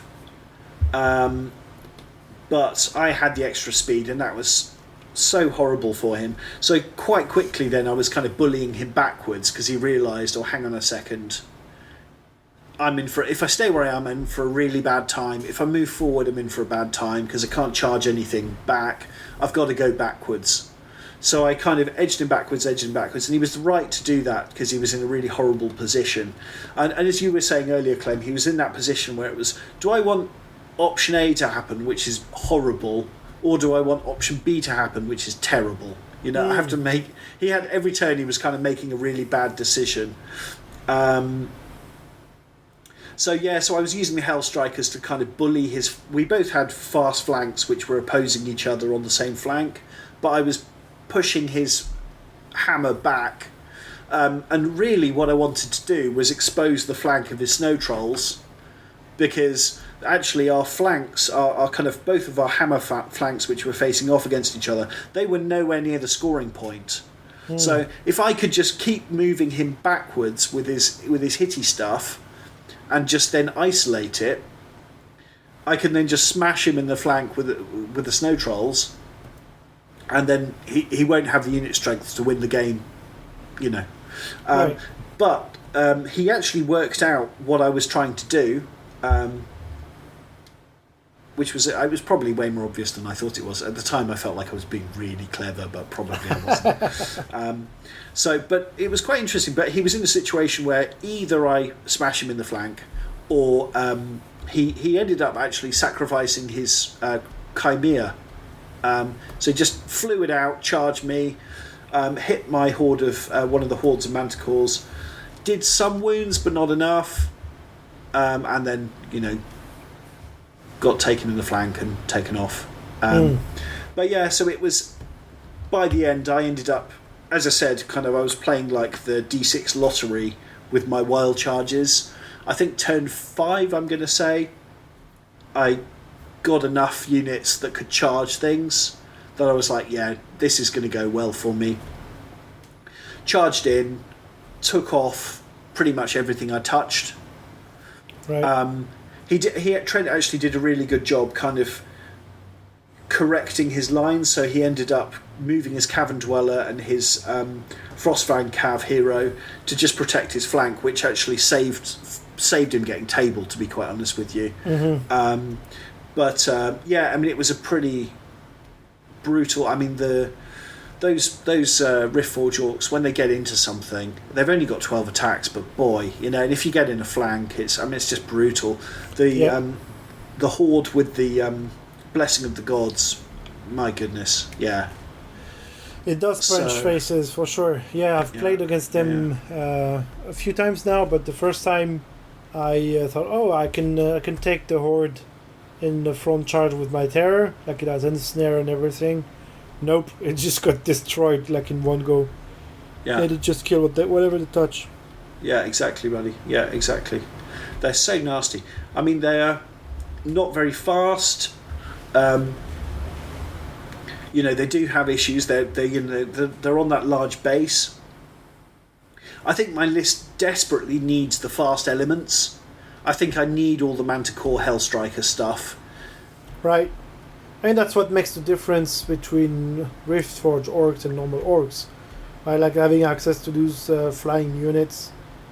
You don't get that with normal Orcs, and that changes the dynamic of the army. Like, you can have a slower, big footprint Horde center, or like a flank like the Envio, and then you have the Manticores. That's what this list is doing, I think, for sure. Yeah. But if you smash someone in the face with the anvil, it leaves a horrible mess. I mean, can you imagine that? Like, if someone wields an anvil and smash you in the face with it, I guess it would hurt. Right? It's going to hurt. Exactly, it's going to hurt. But, Northern Alliance has got a load of Defense 5 stuff. Defense 5 meant nothing. I was literally, by the end of the game, I was like, Defense 5 is just wasted points. Because against the Riftforge Orcs, no problem. Even after that, only one game, but even Defense 6, fighting Siege Breakers, I'd have no problem. As long as it was double charging, I'm going to take those Siege Breakers off, I think. Absolutely, yeah. Another key element of the Riftforge Orcs is that they have access to pretty good Lightning Bolt and pretty good Bane Chant. If you play your cards well, all of your battle line can be Bane Chanted. Exactly. All of it. From the Shrine, yeah. Yes, all exactly. of it. Yeah. And Shrine plus another Bane Chanter somewhere, and suddenly, yes, you Bane Chant 4 units, 5 units, no problem. Yeah, exactly. Yeah. And that is really fun to do. Yeah. So you're happy with the new army? To roll. I had such a great time playing the army. It felt... it felt really, we kind of talked about it before, but, the lore and everything fits together with the play style, I just had a great time playing them, Clem. They're very different. Obviously, they're really, really different from my Trident Realm. Just a completely different army, yeah. Yeah.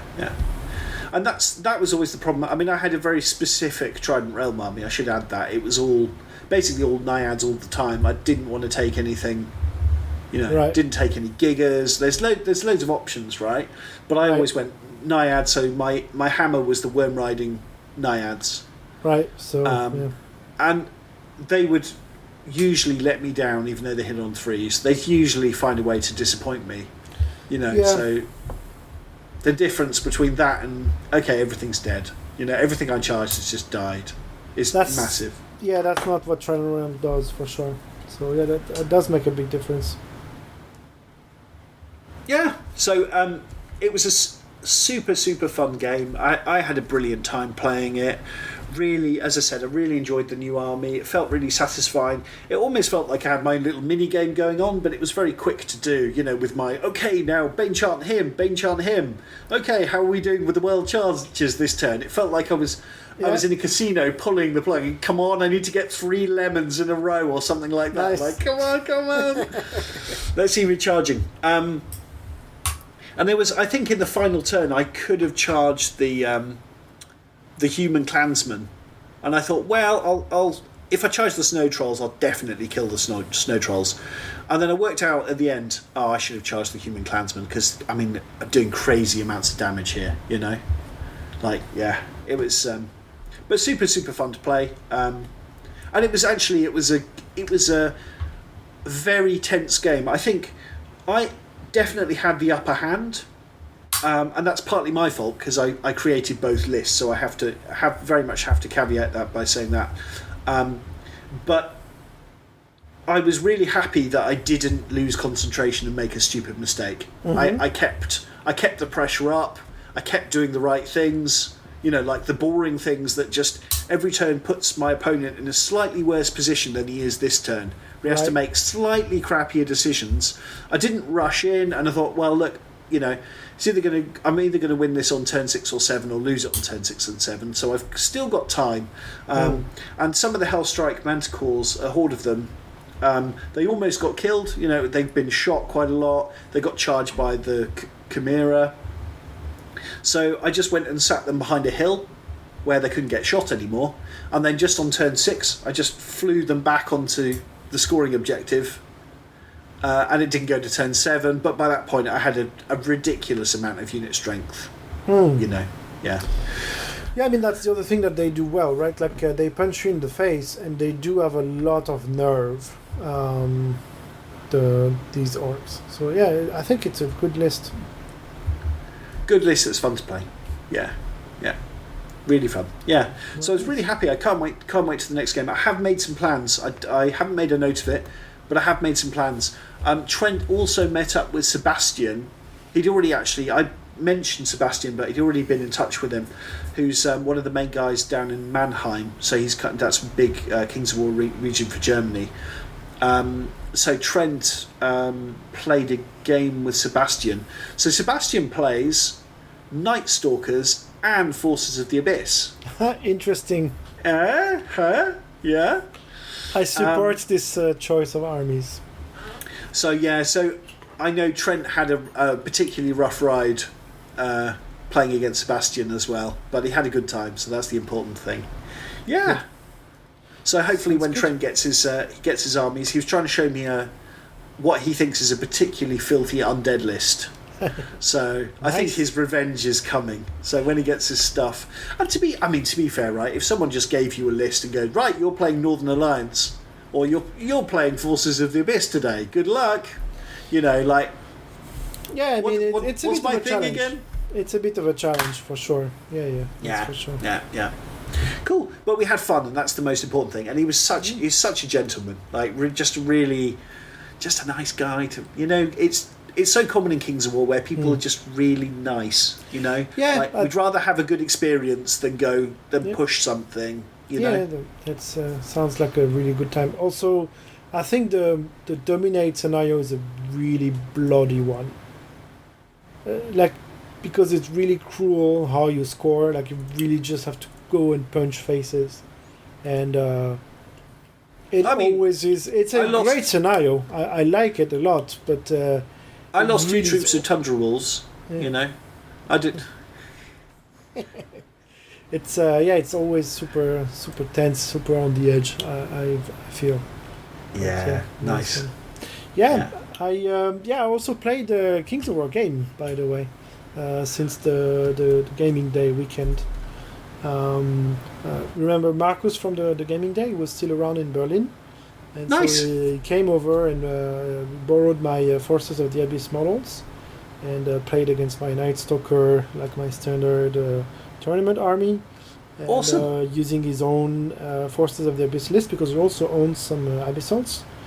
And we had a pretty interesting game. I mean, we played Control. The 6 segments. The 6 squares, exactly, and then you score 2 VPs if you occupy with more unit strength the one in the center of your opponent, and every other ones are worth 1 VP. It's probably my favourite objective, actually. Me too. Yeah. I think it's a very dynamic game. Game that showcases why Kings of War is really great. Absolutely. I think it's a really brilliant scenario. And I didn't take that many pictures. I only took 2 pictures after deployment, so I've posted them on the Facebook group if people want to have a look and see what it looks like.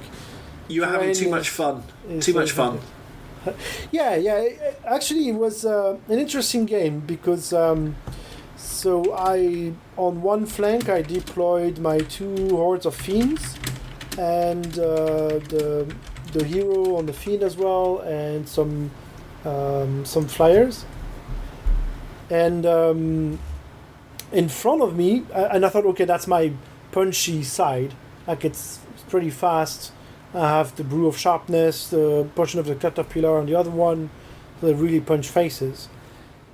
And what he had was 2 hordes of Abyssal Horsemen, so they are also pretty strong. One of them with the Brew of Sharpness, so also a really murder machine of a unit. Like melee 3 normally, but melee 2, 18 attacks. With regeneration, crushing strength 1, thunderous charge 1, so really quite scary unit. And the nice combo that he had was the what's it called, the Well of Souls.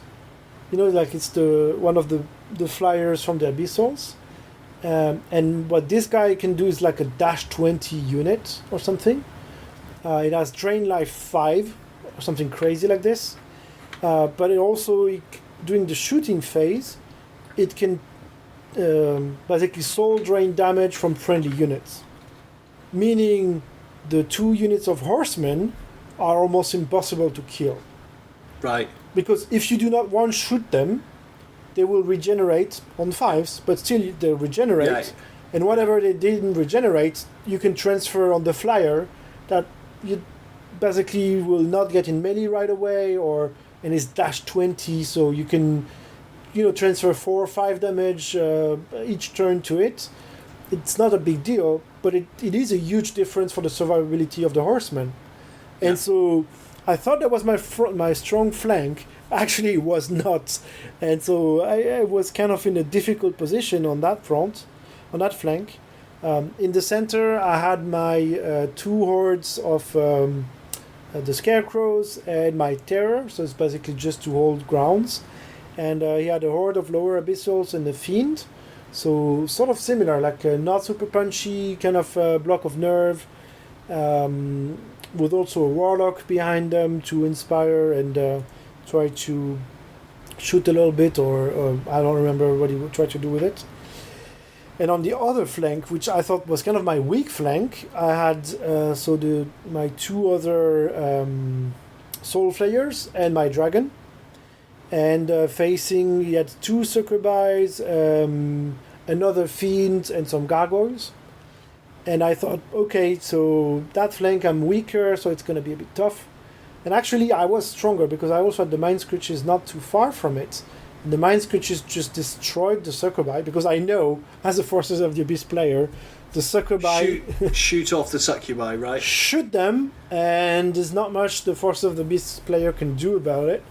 And if you damage them enough, then like they didn't pop right away, but I wavered them. I wavered one of the 2 regiments, and so that messed up his movement plan. And then I basically managed to take flanks on this side of the table, and so his flank facing my right flank collapsed relatively early in the game. I mean, turn 3 or something like this. And on the left flank, so where my Dread Fiends, not the Dread Fiends, like my 2 hordes of fast cavalry were, I was really struggling, and I was like, it's going to really punch through me, that's going to be nasty. You also had Manifestation of Baal, so quite a few flyers on that flank as well. And actually, because I managed to completely crumble his right flank, I thought maybe if I just push forward and try to charge the lower Abyssals with everything that I got there, maybe I can pop them. And I did enough damage, and I think I popped them on an 8 twice. And from there, the game completely turned around, because on the left flank that I thought was my strong point, I did nothing, like he completely overplayed me and destroyed my units. But then the other flank collapsed, and then the center collapsed, and then I could turn around, and then the game completely turned around. And seriously, by the end of turn 2, I was like, okay, I just lost my hammers. I don't know how to deal with these two cavalry units and these two flyers. Like, they will come to the rest of the army and they will just destroy everything, right? Yeah. And but yeah, it's just I managed to hold long enough and like punch the right faces at the right time, and yeah, it was in the end a super interesting game, like pretty much on the edge. Yeah, I almost conceded by the end of turn 2. It was like, okay, like it looks so bad. Maybe, you know what, let's just reset the table and let me try this again. Because I clearly I completely underestimated this flank here. I misplaced my units. I couldn't move properly. Let's just try this again. And in the end, no, I mean, it worked out fine. So, once again, like typical Kings of War battle for me, I think. Yeah, what you do in the game really matters. Like it really is a good strategy game, I think, is my end point for this. And yeah, super interesting. It's always fun to play against an army that I know. Like it's my models. But he right? plays it differently to you, which is super interesting. Exactly. Right? So he kind of he built a different list to begin with. Like Abyssal Horsemen, I've never managed to make them work, but now I know how I would play them. Like this really works well. This is super scary. And yeah, and he plays them differently and so on. So it's super interesting. Yeah, like kind of gets a different perspective on my own miniatures and my own army in a way. So it was a super enjoyable game. And yeah, that's about it. I had another game planned last weekend against a new player, like a new guy in the club that has some rats from Fantasy Battle that I think he imported during second edition. I don't know the full story. I think he moved to Berlin recently or something like this because I hadn't met him before. But he got sick and we couldn't play. So yeah. Okay. Yeah. But nice organizing other games. Yeah. Yeah. So yeah, that's about it for my Panithor adventures. Nice. And Clem, what could Marcus have done? So obviously the game turned in your favour. What is there something you think in hindsight he could have done to keep the momentum up, keep the upper hand? I think he kind of neglected his weak flank.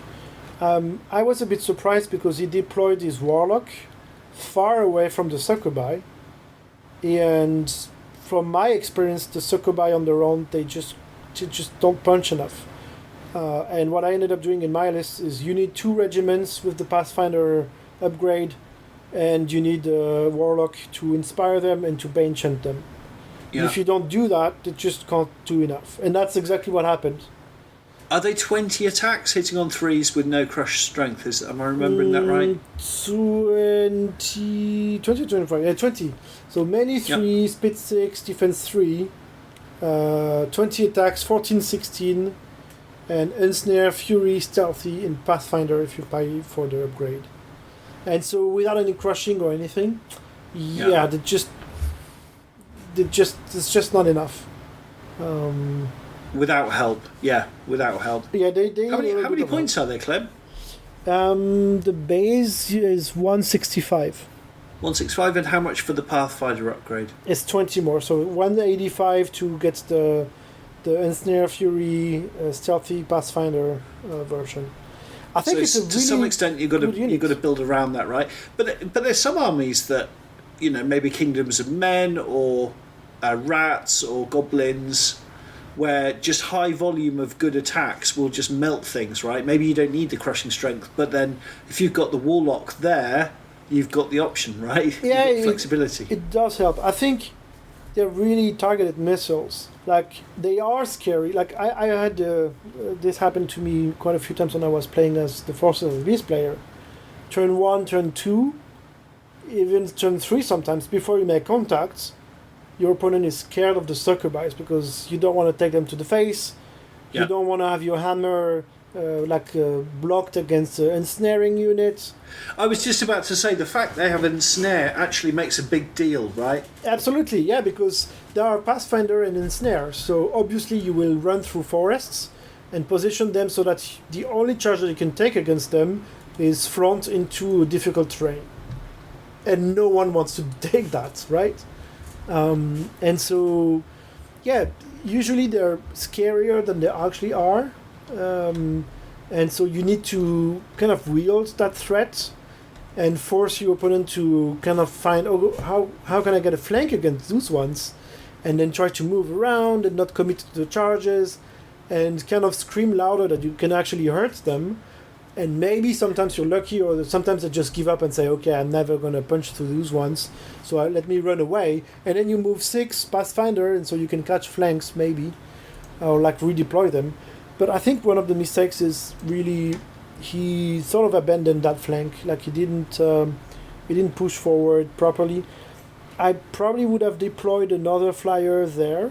He had one gargoyle regiment along the Succubi.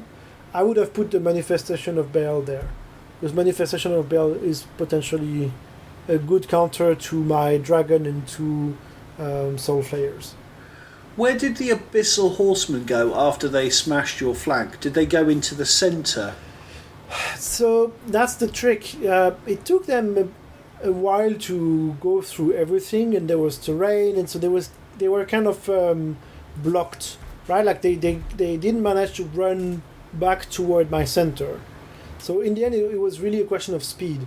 He basically took his sweet time to make sure to delete all of my left flank, so my hammers, to really clear that, thinking his own other flank would hold longer, right?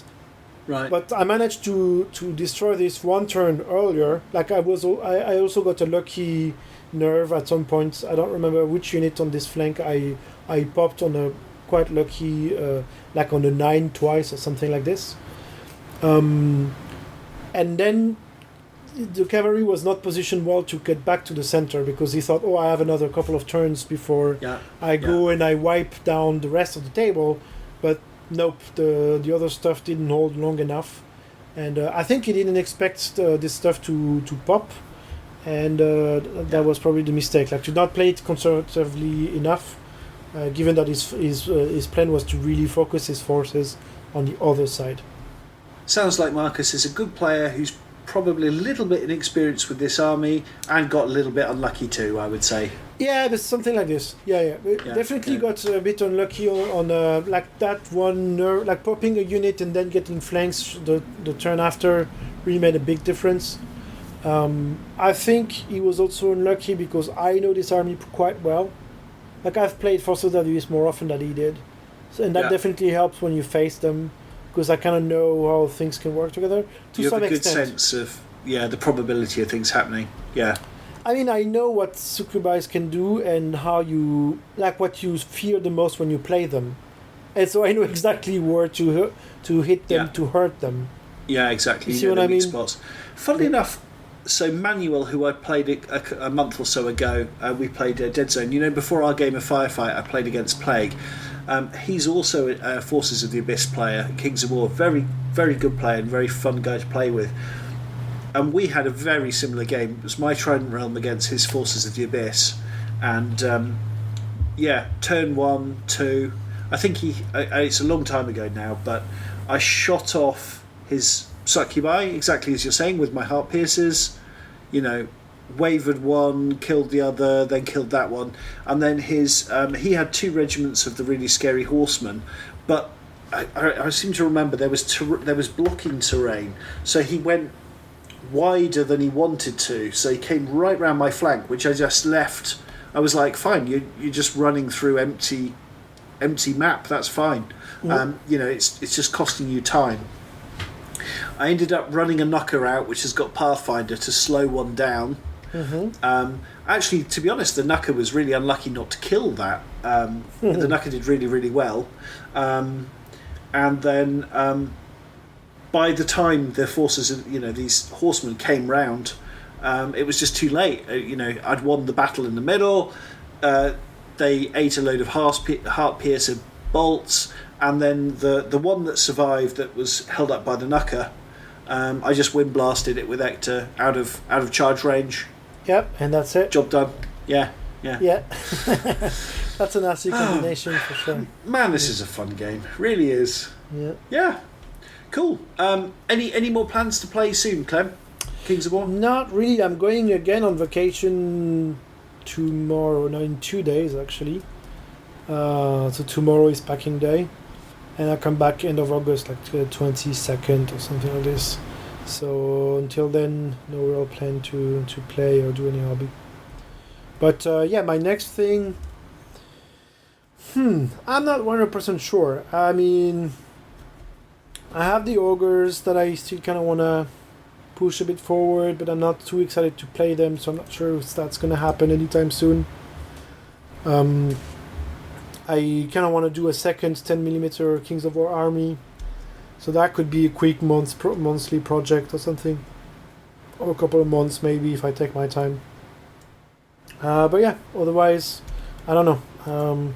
I kind of want to play on UB2 again soon as well, because it's a different experience, but I also like it, and it's been a while. So I think maybe sometime in August I'll try to find someone to play on UB2, just to remind myself what it's like, and because I also enjoyed this one. What Nice. about you? And you kind of mentioned people are off on holiday at the moment. It's difficult to just get two people in the same room to throw some dice around. So Well, it depends, yeah, right? maybe Like that's a good option. some people are not working at all, because they're on vacation and they don't travel to visit family like I do, and so because their family is here, and so in the club Discord, I see a lot of people having games these days because it's perfect time to play on the Tuesday afternoon, right? Because it's August and people don't work sometimes in August. So anyway. But not for me. Yeah, and Clem, this month we were concerned about having enough content, so we're coming up to 2.5 hours. Yeah, I think we have too much already. We need to cut a little bit on what we'll discuss next. I'll let you make the executive decision on what topic you wanna choose for topic of the month. Do you know, Clem? Let's talk about the easiest one first, and then the other topic we can swing back to either today or leave it for another month where we've got time to do it properly. What I wanted to talk about, it sounds so simple, but I think it's actually quite an interesting thing to talk about. I hope you agree, our dear listeners. Is I just wanted to talk about our hobby setups. Like, there's quite a lot of process and, everything that we're doing. Where are we actually doing all this stuff? Where are we actually, cutting out models, clipping out models? Where are we spraying our models? There's quite a lot of stuff that goes on, right, that we're doing. And, we've talked about this previously of like, it's really good to have a space where you can do it and leave stuff out, where, you can just leave things dirty. I just kind of wanted to go over this a little bit, Clem. Yeah, I think it's a cool discussion. I mean, it's kind of like sharing how we kind of practice our hobby in a way, right? So yeah, I think exactly. It's good. It's an interesting discussion. So yeah. So I can Chris, imagine people, saying, "Oh, yeah, where do you pray?" "Oh, well, I pray in my bedroom," or can imagine other people having something like, "Oh, you pray in the garage." Oh, that's very interesting. something like this. Yes. Go for it, Clem. Go for it. Right, so I live in the city center, so we have a relatively small flat, as you've seen when you came to visit. But we happen to have a small room that initially, when we moved in, was designed to be a guest room. And we pretty quickly turned it into a shared hobby room with my wife. Like we decided, okay, this half is my half and that half is your half. And it worked sort of well for a while, except her hobby is reading books and doing some painting, so she doesn't need a lot of stuff. And mine is tabletop gaming, so obviously I have shelves that are overflowing with stuff. So it's And she's not painting models, right, Clem? No, I think I'm not sure we tried. So what we do sometimes is we have hobby evenings where she's painting her stuff. She's doing watercolors basically, and she paints her stuff and I paint mine, and we listen to an audiobook, and it's great. Like we both do what we enjoy, and that works well. But no, she hasn't painted models yet. But anyway, so that was the initial plan, and then the pandemic happened, and I kind of conquered her half of this room to make my own work from home desk, and so now the whole room is sort of. I shouldn't say that, but it's kind of my room now. She still has a shelf or two in here, but otherwise that's kind of my stuff. And so.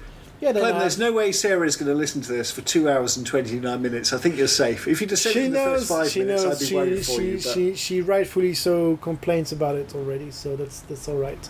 I mean, it's better that I admit what I'm doing, right, than just gaslight her and say, that's true. Oh, that's not true. You still have your half of the... I haven't... yeah, exactly. Right. But anyway, so yeah, I have a regular sized desk, with a sacrificial plank of wood on top so that I can cut with my cutter directly on it or put paint on it. I don't mind. And I have a bunch of IKEA shelves all around it. Higher above the desk I have a bunch of IKEA Quissel, or I don't know how you pronounce them. It's like letter boxes, with metal trays. And they're pretty nice to store a few models that you're currently assembling or currently painting, and so I can have several projects in parallel and just grab one of the trays, put it on the desk, work on it, and when I'm done I just put it back up there, and I have a nice visual storage just above my head. But it's still not a big space, and it's now overflowing with models, so it's right now I'm more in the mood of I need to get rid of some of it, make some space for newer toys. And I think the main issue that I have is I have zero space to actually display finished models.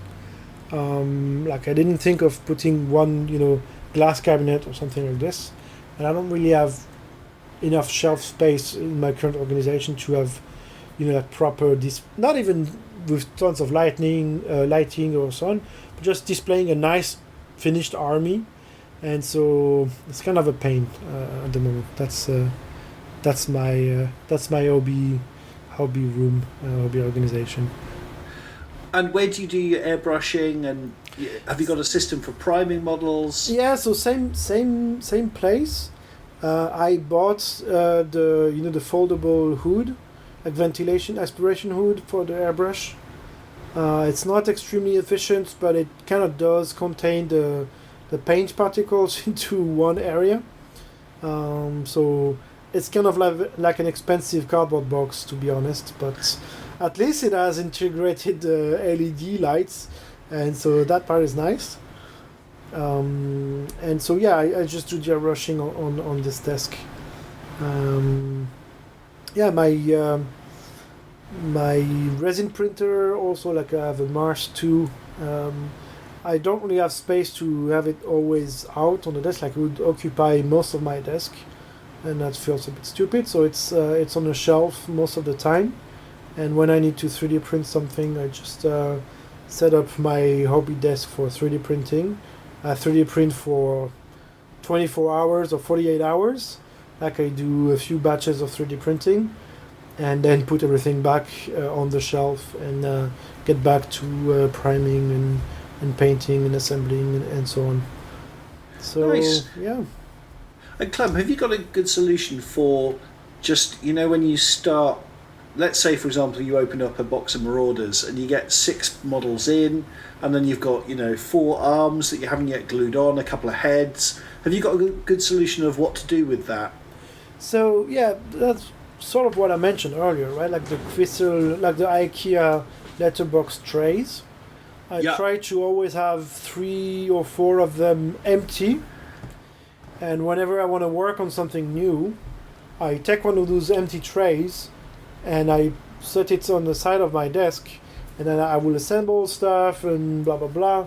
And when I'm done with it, or when I want to switch to something else or whatever, I can grab everything and transfer it to this tray, and just store it exactly like it is, like with piles of, oh, those are left arms, those are right arms, or this pile here is the 5 pieces to assemble one guy, this other pile is another 5 parts to assemble another guy. And you've got enough space to keep everything as you want it. So you've got basically one tray per project. Yeah, or sometimes even 2 Existing trays project. per project. Yeah, I mean, it's just a question of not keeping too many at the same time. Some of the stuff that I will put away for longer, I will just put in Ziploc bags and in other boxes and store it further away. But yeah, I mean, I have like 6 of those Quissel or letter boxes, and each of these has like, I think 6 trays, something like this, 5 trays maybe. So do the math. That's a lot of. I can post a picture on the Facebook group so that you see again how it is. It's a bit messy at the moment, but it gives you an idea of how I handle having several projects in parallel, and yeah, whenever I feel like working on one thing, I just grab it. Mine's always very messy. There's just no getting around it. I do a big tidy maybe 4 times a year, and then it's kind of tidy for a couple of days, and then we're back to chaos again. It just happens. Yeah, I mean, I struggled for quite a while with organizing my actual workspace. You know, like the desk, the surface of the desk itself. And yeah, having trays like this that I can quickly put away, I think works well for me. Yeah. Because I'm kind of messy. And if you have an easy way of keeping things all together. yeah, like kind of like that's something I also do in my work, like the project boxes. You know, like you have a small tray or small plastic box where you have all of your parts, all of your electronic components or mechanical components, and you're trying to build something or debugging one unit. It's all in that box, and when you're done for the day or you need to switch to something else, you just put everything back in the box, put it on the shelf, and you can get back to it 3 days later When or you're 3 ready. weeks later. Yeah. And you know Fantastic. all of the ball bearings or resistors or whatever, even sometimes specialized tools that come with it, that come with this project, that what you need to have on your desk to work on this project is in that box, and you have several of those boxes on shelves, and you can swap them around. That's Nice. That's what works for me. And Clem, you've mentioned you put down a bit of wood on your table for when you're cutting and stuff. Do you Right. put anything else on the table? Because I find like I've got basically an old beat up desk kind of thing, and it's like now it's covered in glue and sand and old paint, and it's So- really like quite unpleasant. Is there some way of I should have protected it? So sometimes I also use like a cutting mat, you know, like the green and black, green on one side. Classic ones, yeah. Yeah, I think I have like a A3 sized mat, but I don't know. It's kind of useless because when you look at it, the piece of sacrificial wood that I have probably costs less than the A3 mat or something. Yeah. You know what I mean? Like, because the way I've done it is I bought whichever random IKEA desk that had the right dimensions, like it's a school desk basically, and I clamped on top of it like a 1 centimeter thick piece of wood that is sacrificial wood. And so the day that one becomes really too messy or too destroyed, well, I technically already have the replacement because I bought a longer piece of wood, so I can just throw that away and lose the 10 euros that it's worth after 5 years of working on it, and put another piece of wood, and works for me. Putting in a cutting mat that probably costs you 14-15 euros on top of that sacrificial wood doesn't make any kind of sense. Not really, yeah, that's my point. So in the end, the sacrificial mat I use more like if I want to go to a different room, like if I go to the living room, for example, because my wife is painting in there, or something like this, or you know, I want to have a small mobile working station, then I take the sacrificial mat and like the hobby mat, and I will go in a different room and then work there. But And Clem, what do you use in terms of like lighting? Because obviously light is very important for the hobby. right, so I have several things. I have small white LED bands that I installed under the shelf that is above the desk. but that installation is kind of shitty, and I don't use those very often now. And instead, I bought a fancy, like real lights, whatever, LED desk lights. Like it was pretty expensive, like 70 euros or 80 euros or something. Like someone else from the club bought the exact same one and said it's amazing for painting. It has really nice color. Like the temperature of the whites is really good, and it's good luminosity and everything. And I saw it at his place and was like, "Yep, I want the same one," and that's what I use. And my wife steals it all the time to paint on her. So, for example, tonight she's painting in the other room, and so she stole the light from my desk to go and have better lights for her own painting. And on the side to that, I also have like a standing light with a pretty powerful LED bulb as well to have when I need a bit more, how you call it, like situation awareness, like for the whole room or my whole desk. It's a really bright lights. I don't remember how many thousands of lumens, but for the winter, harsh winter in Berlin, where we don't have light after 3:30 p.m. I bought a strong light like this, and it helps me also for hobby. Yeah, fantastic. And we talked a little bit about airbrushes. Neither of us, I mean, we've both got pretty, I'd say, fairly entry-level models for airbrushes. Right. Yeah, I mean, the advice that I received was to not buy a shitty brandless one, because it will be poorly made and there will be no spare parts and so on. Yeah. But you don't need to buy a very fancy one right away. And so entry level in a good brand is the way to go, and that's exactly what I did. So I have like a H&S Ultra, whatever it's called, and it's like 80 euro. So it's not cheap, but it's also not like the 350 euro models that they have. It's not as fancy, but for what I do with the airbrush, which is priming and maybe some base color, or like on vehicles or big monsters or terrain, and also varnishing. I've done it with the airbrush as well. For this, you don't need something too fancy. I mean, yeah. And what did you use? What did you get for your compressor? I just bought a random compressor from the friend who gave me the advice, like the same one that he had. It's no tank random compressor that isn't super quiet, but that isn't crazy loud either, and I didn't pay too much money for it, so I don't remember. Cool. It's kind of the average. To be honest, it's not a perfect installation. Like, it gets warm if I prime a lot of models. It's a bit loud. So I have it on incineration, like a foam mat, so that it doesn't make too much noise for the neighbors.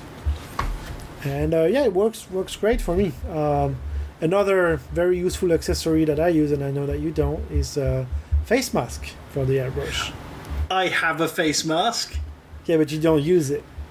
Well, if it takes me less than 20 seconds to find it, I'll use it. That sounds about right. That's not an official rule or anything, but at some point I will give up. I will post pictures on the Facebook group of the filters from my face mask, and I think that will make you spend more than 20 seconds to look for it. Yeah, please do that. Yeah, absolutely. It's like, do you remember like the advertisement against smoking? When they show non-smoker lung, smoker lung. That's exactly this on the filter. Airbrush lung. Yeah. No, I'm not. Yeah, seriously, like it's crazy, because I thought, like there's the hood, there's some aspiration, blah blah blah. It's fine. And no, over time it really does catch a lot of shit. So my advice. Yeah. No, that's it. I will be wearing my mask. And funnily enough, and you mentioned we don't know how to pronounce it. Yeah. I mean, part of the reason for having this conversation, right, is you mentioned a couple of times, my friend at the club recommended such and such random thing. And that's kind of pretty much one of the main reasons we're doing this topic of the month, right? It's just kind of like, let's share some of the bits and pieces we've picked up that work for us. Yeah, absolutely. I think, it's super interesting to see what people with more experience have done. And I've noticed this for several aspects. Like, you see a solution that several people use, and like, yeah, but I don't really like it. I try something else, and then 6 months later, you're like, oh, I know why they did it this way. Yeah. And now I just joined the ranks and just now I understand why, and so it's useful to see, and it's not like there's just one answer to every problem, but it's good to see how other people have treated it. So yeah, definitely. And you mentioned, we don't know how to pronounce it, Kivsler, whatever the trays, the IKEA tray things. Yeah, Quizler or something like this. Quizler, yeah. I got a ton of those. I mostly use them for, as you know, Clem, when I've actually painted my models as kind of a way to display them. Dust is a bit of an issue, but never mind. But also, what I really like is that you've got one tray. The ideal situation is I have one tray per army. So if I'm playing a game, I can just take the tray out, take it to the gaming table, and I've got my army there. Obviously, it doesn't always work out that way because I have way too many models. But that's the idea. And but I do, same as you, I do still use those because I magnetise models. I'll have half-finished hobby projects on one tray. I wish there was a bit of a, perfect world. There'd be a bit of a lip around the outside so things didn't slide off. But you have to be careful. Works. Yeah, you have to be careful. But I don't transfer them far away, right? Like, it's just literally above my desk. So I just grab them from above my desk, and that's it. So exactly, buddy. Exactly. And I've got a. So Clem is the inner city. Fair to say, the inner city hobbyist. And I'm the opposite. I'm out in the countryside, so I'm lucky enough to have a basement and things like that. So I've got, it's pretty claustrophobic, but I've got like your hobby basement is bigger than my flat. Not exactly, but not far. Not far from it. Far from it. But I'm lucky enough. It's pretty cramped, but I'm lucky enough just to have like an old desk under the stairs, which it's not the most relaxing place to sit in the whole world, but it's the basement, luckily, is quite cool, and we've had crazy German summers, but it's relatively cool, so it's pretty comfortable to sit down there. I got an Iwata compressor because again it was recommended to me. It wasn't cheap at all, but it's been great. I've had it for 5 years, and it's been really, really good. Iwata is a pretty good Japanese brand. And I've got a few of them because I don't look after them properly. I try to, but my idea of looking after something properly is not what a normal person would consider looking after it. So I have a few Badger Patriot 105s. They just work really well for me. That they seem really well made. I use them for pretty much what the same things Clem uses for. I mean, it's non-toxic, priming primarily, spraying buildings, spraying terrain. Seriously, airbrushes are fantastic, but you see some of the crazy things people can do with airbrushes. I'm nowhere near that talented. It's just literally a fast tool for doing big jobs, but it's really, really valuable just as that. I've got really basic tools. I've got loads of the I don't even know what you call them actually, the snippy things we use to cut plastic out. I've got a drill that I literally got out of the box just pretty much for this topic of the month. It's been sitting in its box for about 5 years. I can't even figure out how it's supposed to put it together, so that's not going very well. We both tend to like to magnetise things, don't we, Clem? So that's the thing. Right, yep. For the light, I wasn't sure which one to get, so I literally Googled, what do GW painters use for a light? And I literally just got that, as creative as that is. I then have another fairly poor LED light off to the side just to give it a little bit of extra light when I need it. But yeah, that tends to work quite nicely. The desk itself is always like covered in black primer and sand, and as I said, it's pretty disgusting and difficult to keep kind of even vaguely clean. A lot of spiders down in the basement. That's just a thing.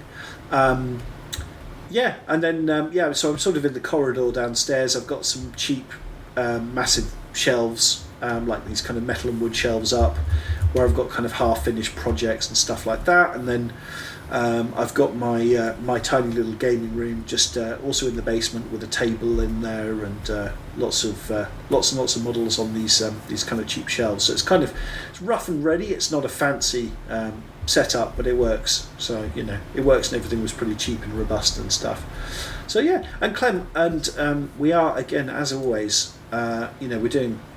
We've got 10 minutes left basically. And what do you do? So I went through a phase of buying like fancy brushes, like I forgot what they're called now, but anyway, never mind. Buy fancy brushes. I've actually kind of given up on that a little bit now, and I just get cheap brushes from hobby. I find ones which work pretty well because I'm as you know, I'm fairly lazy and I'm not very careful.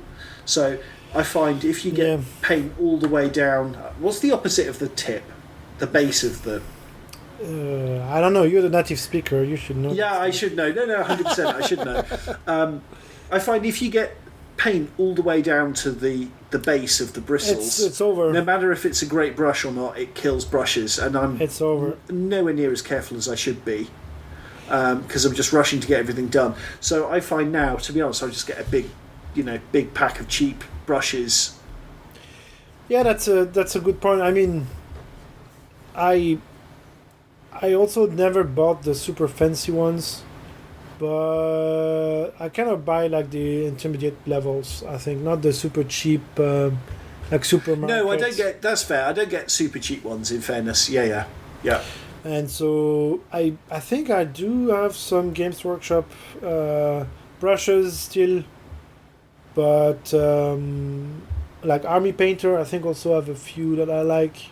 Then there's another brand like a green handles that I like a lot as well. But yeah, it's also very variable. I find like some of those brushes after 2 sessions they're dead. The tip is just messed up, and some of these I've painted 2.5 armies with, and they're still going. So, and it's not that I've taken better care of one than another. It's just I don't know. I think some of them you get lucky, and some of them you don't, and that's just how it is. If the brush costs €3, then it's fine if it dies after a few weeks, and you just swap it. Yeah, I completely agree with you. It's that kind of seemingly random. You might get a good brush, you might not. That probably has meant I've gone a bit cheaper and just gone, well, it's just the cost of doing business that some of them are rubbish and some aren't. Yeah, and if you get the worst brush, then it just turns into a PVA glue brush, and then it doesn't matter if it's really. Yeah, exactly. Yeah, exactly. That's the last stage in a brush's life is the glue brush, and cool. And Clem, do you use a wet palette? No, I hate them. Do you really? What do you hate about them? I find they're useless. I find them useless. That's all. So I'm kind of a weirdo because I hate mixing paints for some reason, because I think I got screwed once a long time ago when I tried to mix again to get the same purple or whatever color, and I never managed to get the recipe right, and so I couldn't paint further models with the same. Like it was just like. You're describing my Rift Forge Orcs army, Clem. For one regiment, I got the green of my dreams. And I thought to myself, oh, that was easy. I'll easily be able to get that green and that exact same colour with the exact same consistency. I'll definitely get that again. I never did, Clem. I never did. But that's part of the beauty of it, the mystery. The mysteries of the universe, Clem. Yeah, nope. But anyway, so that was kind of my pet peeve too. I want, if I can, I will never ever mix paints. I know it's weird, but that's just how I am. And I also very often just paint directly from the pot. So I use GW paints most of the time.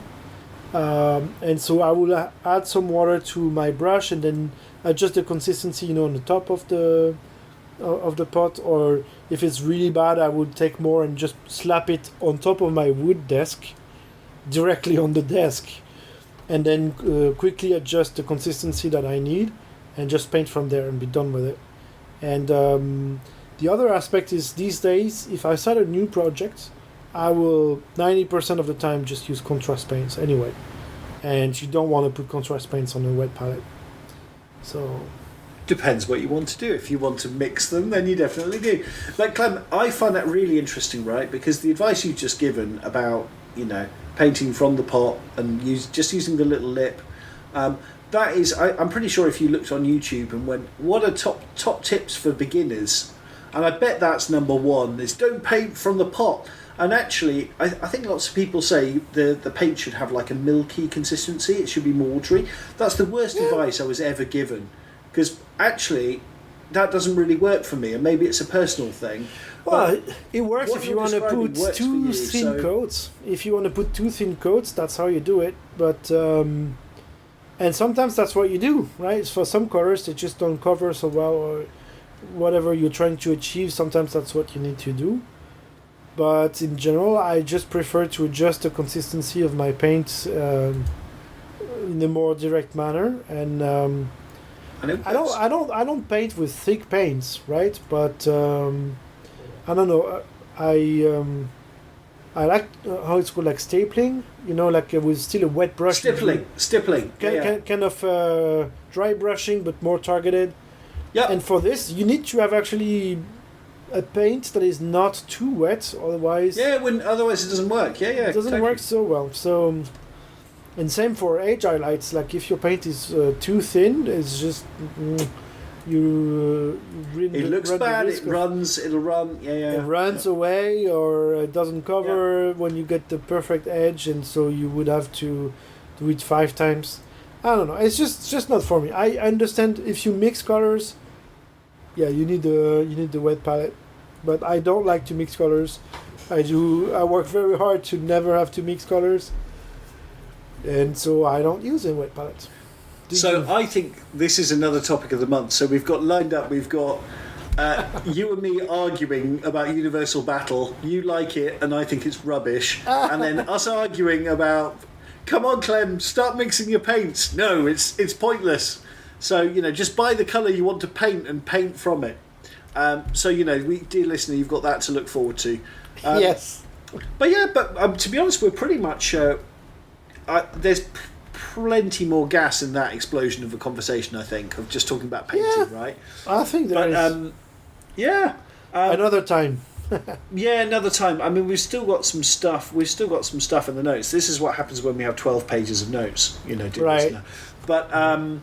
we haven't talked about 3D printing. Why did I think we had enough time for 2 topics of the month this month? Crazy. What a... jeez. Well, next month then. Next month. Yeah. Or the months after. Who knows? Cool. Clem, anything else to very quickly mention on that topic? Not really. There's so much more we haven't talked about, but... Yeah.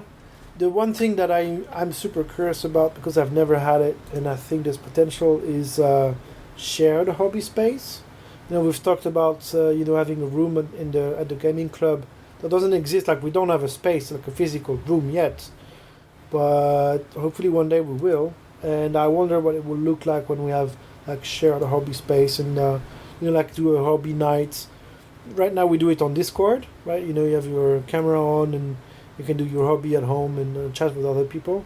And I think doing it in the actual same room will be super interesting. And I think there's a lot of stuff to do in that department. Also, exactly like you said, to learn something, it's best because you see other people do it.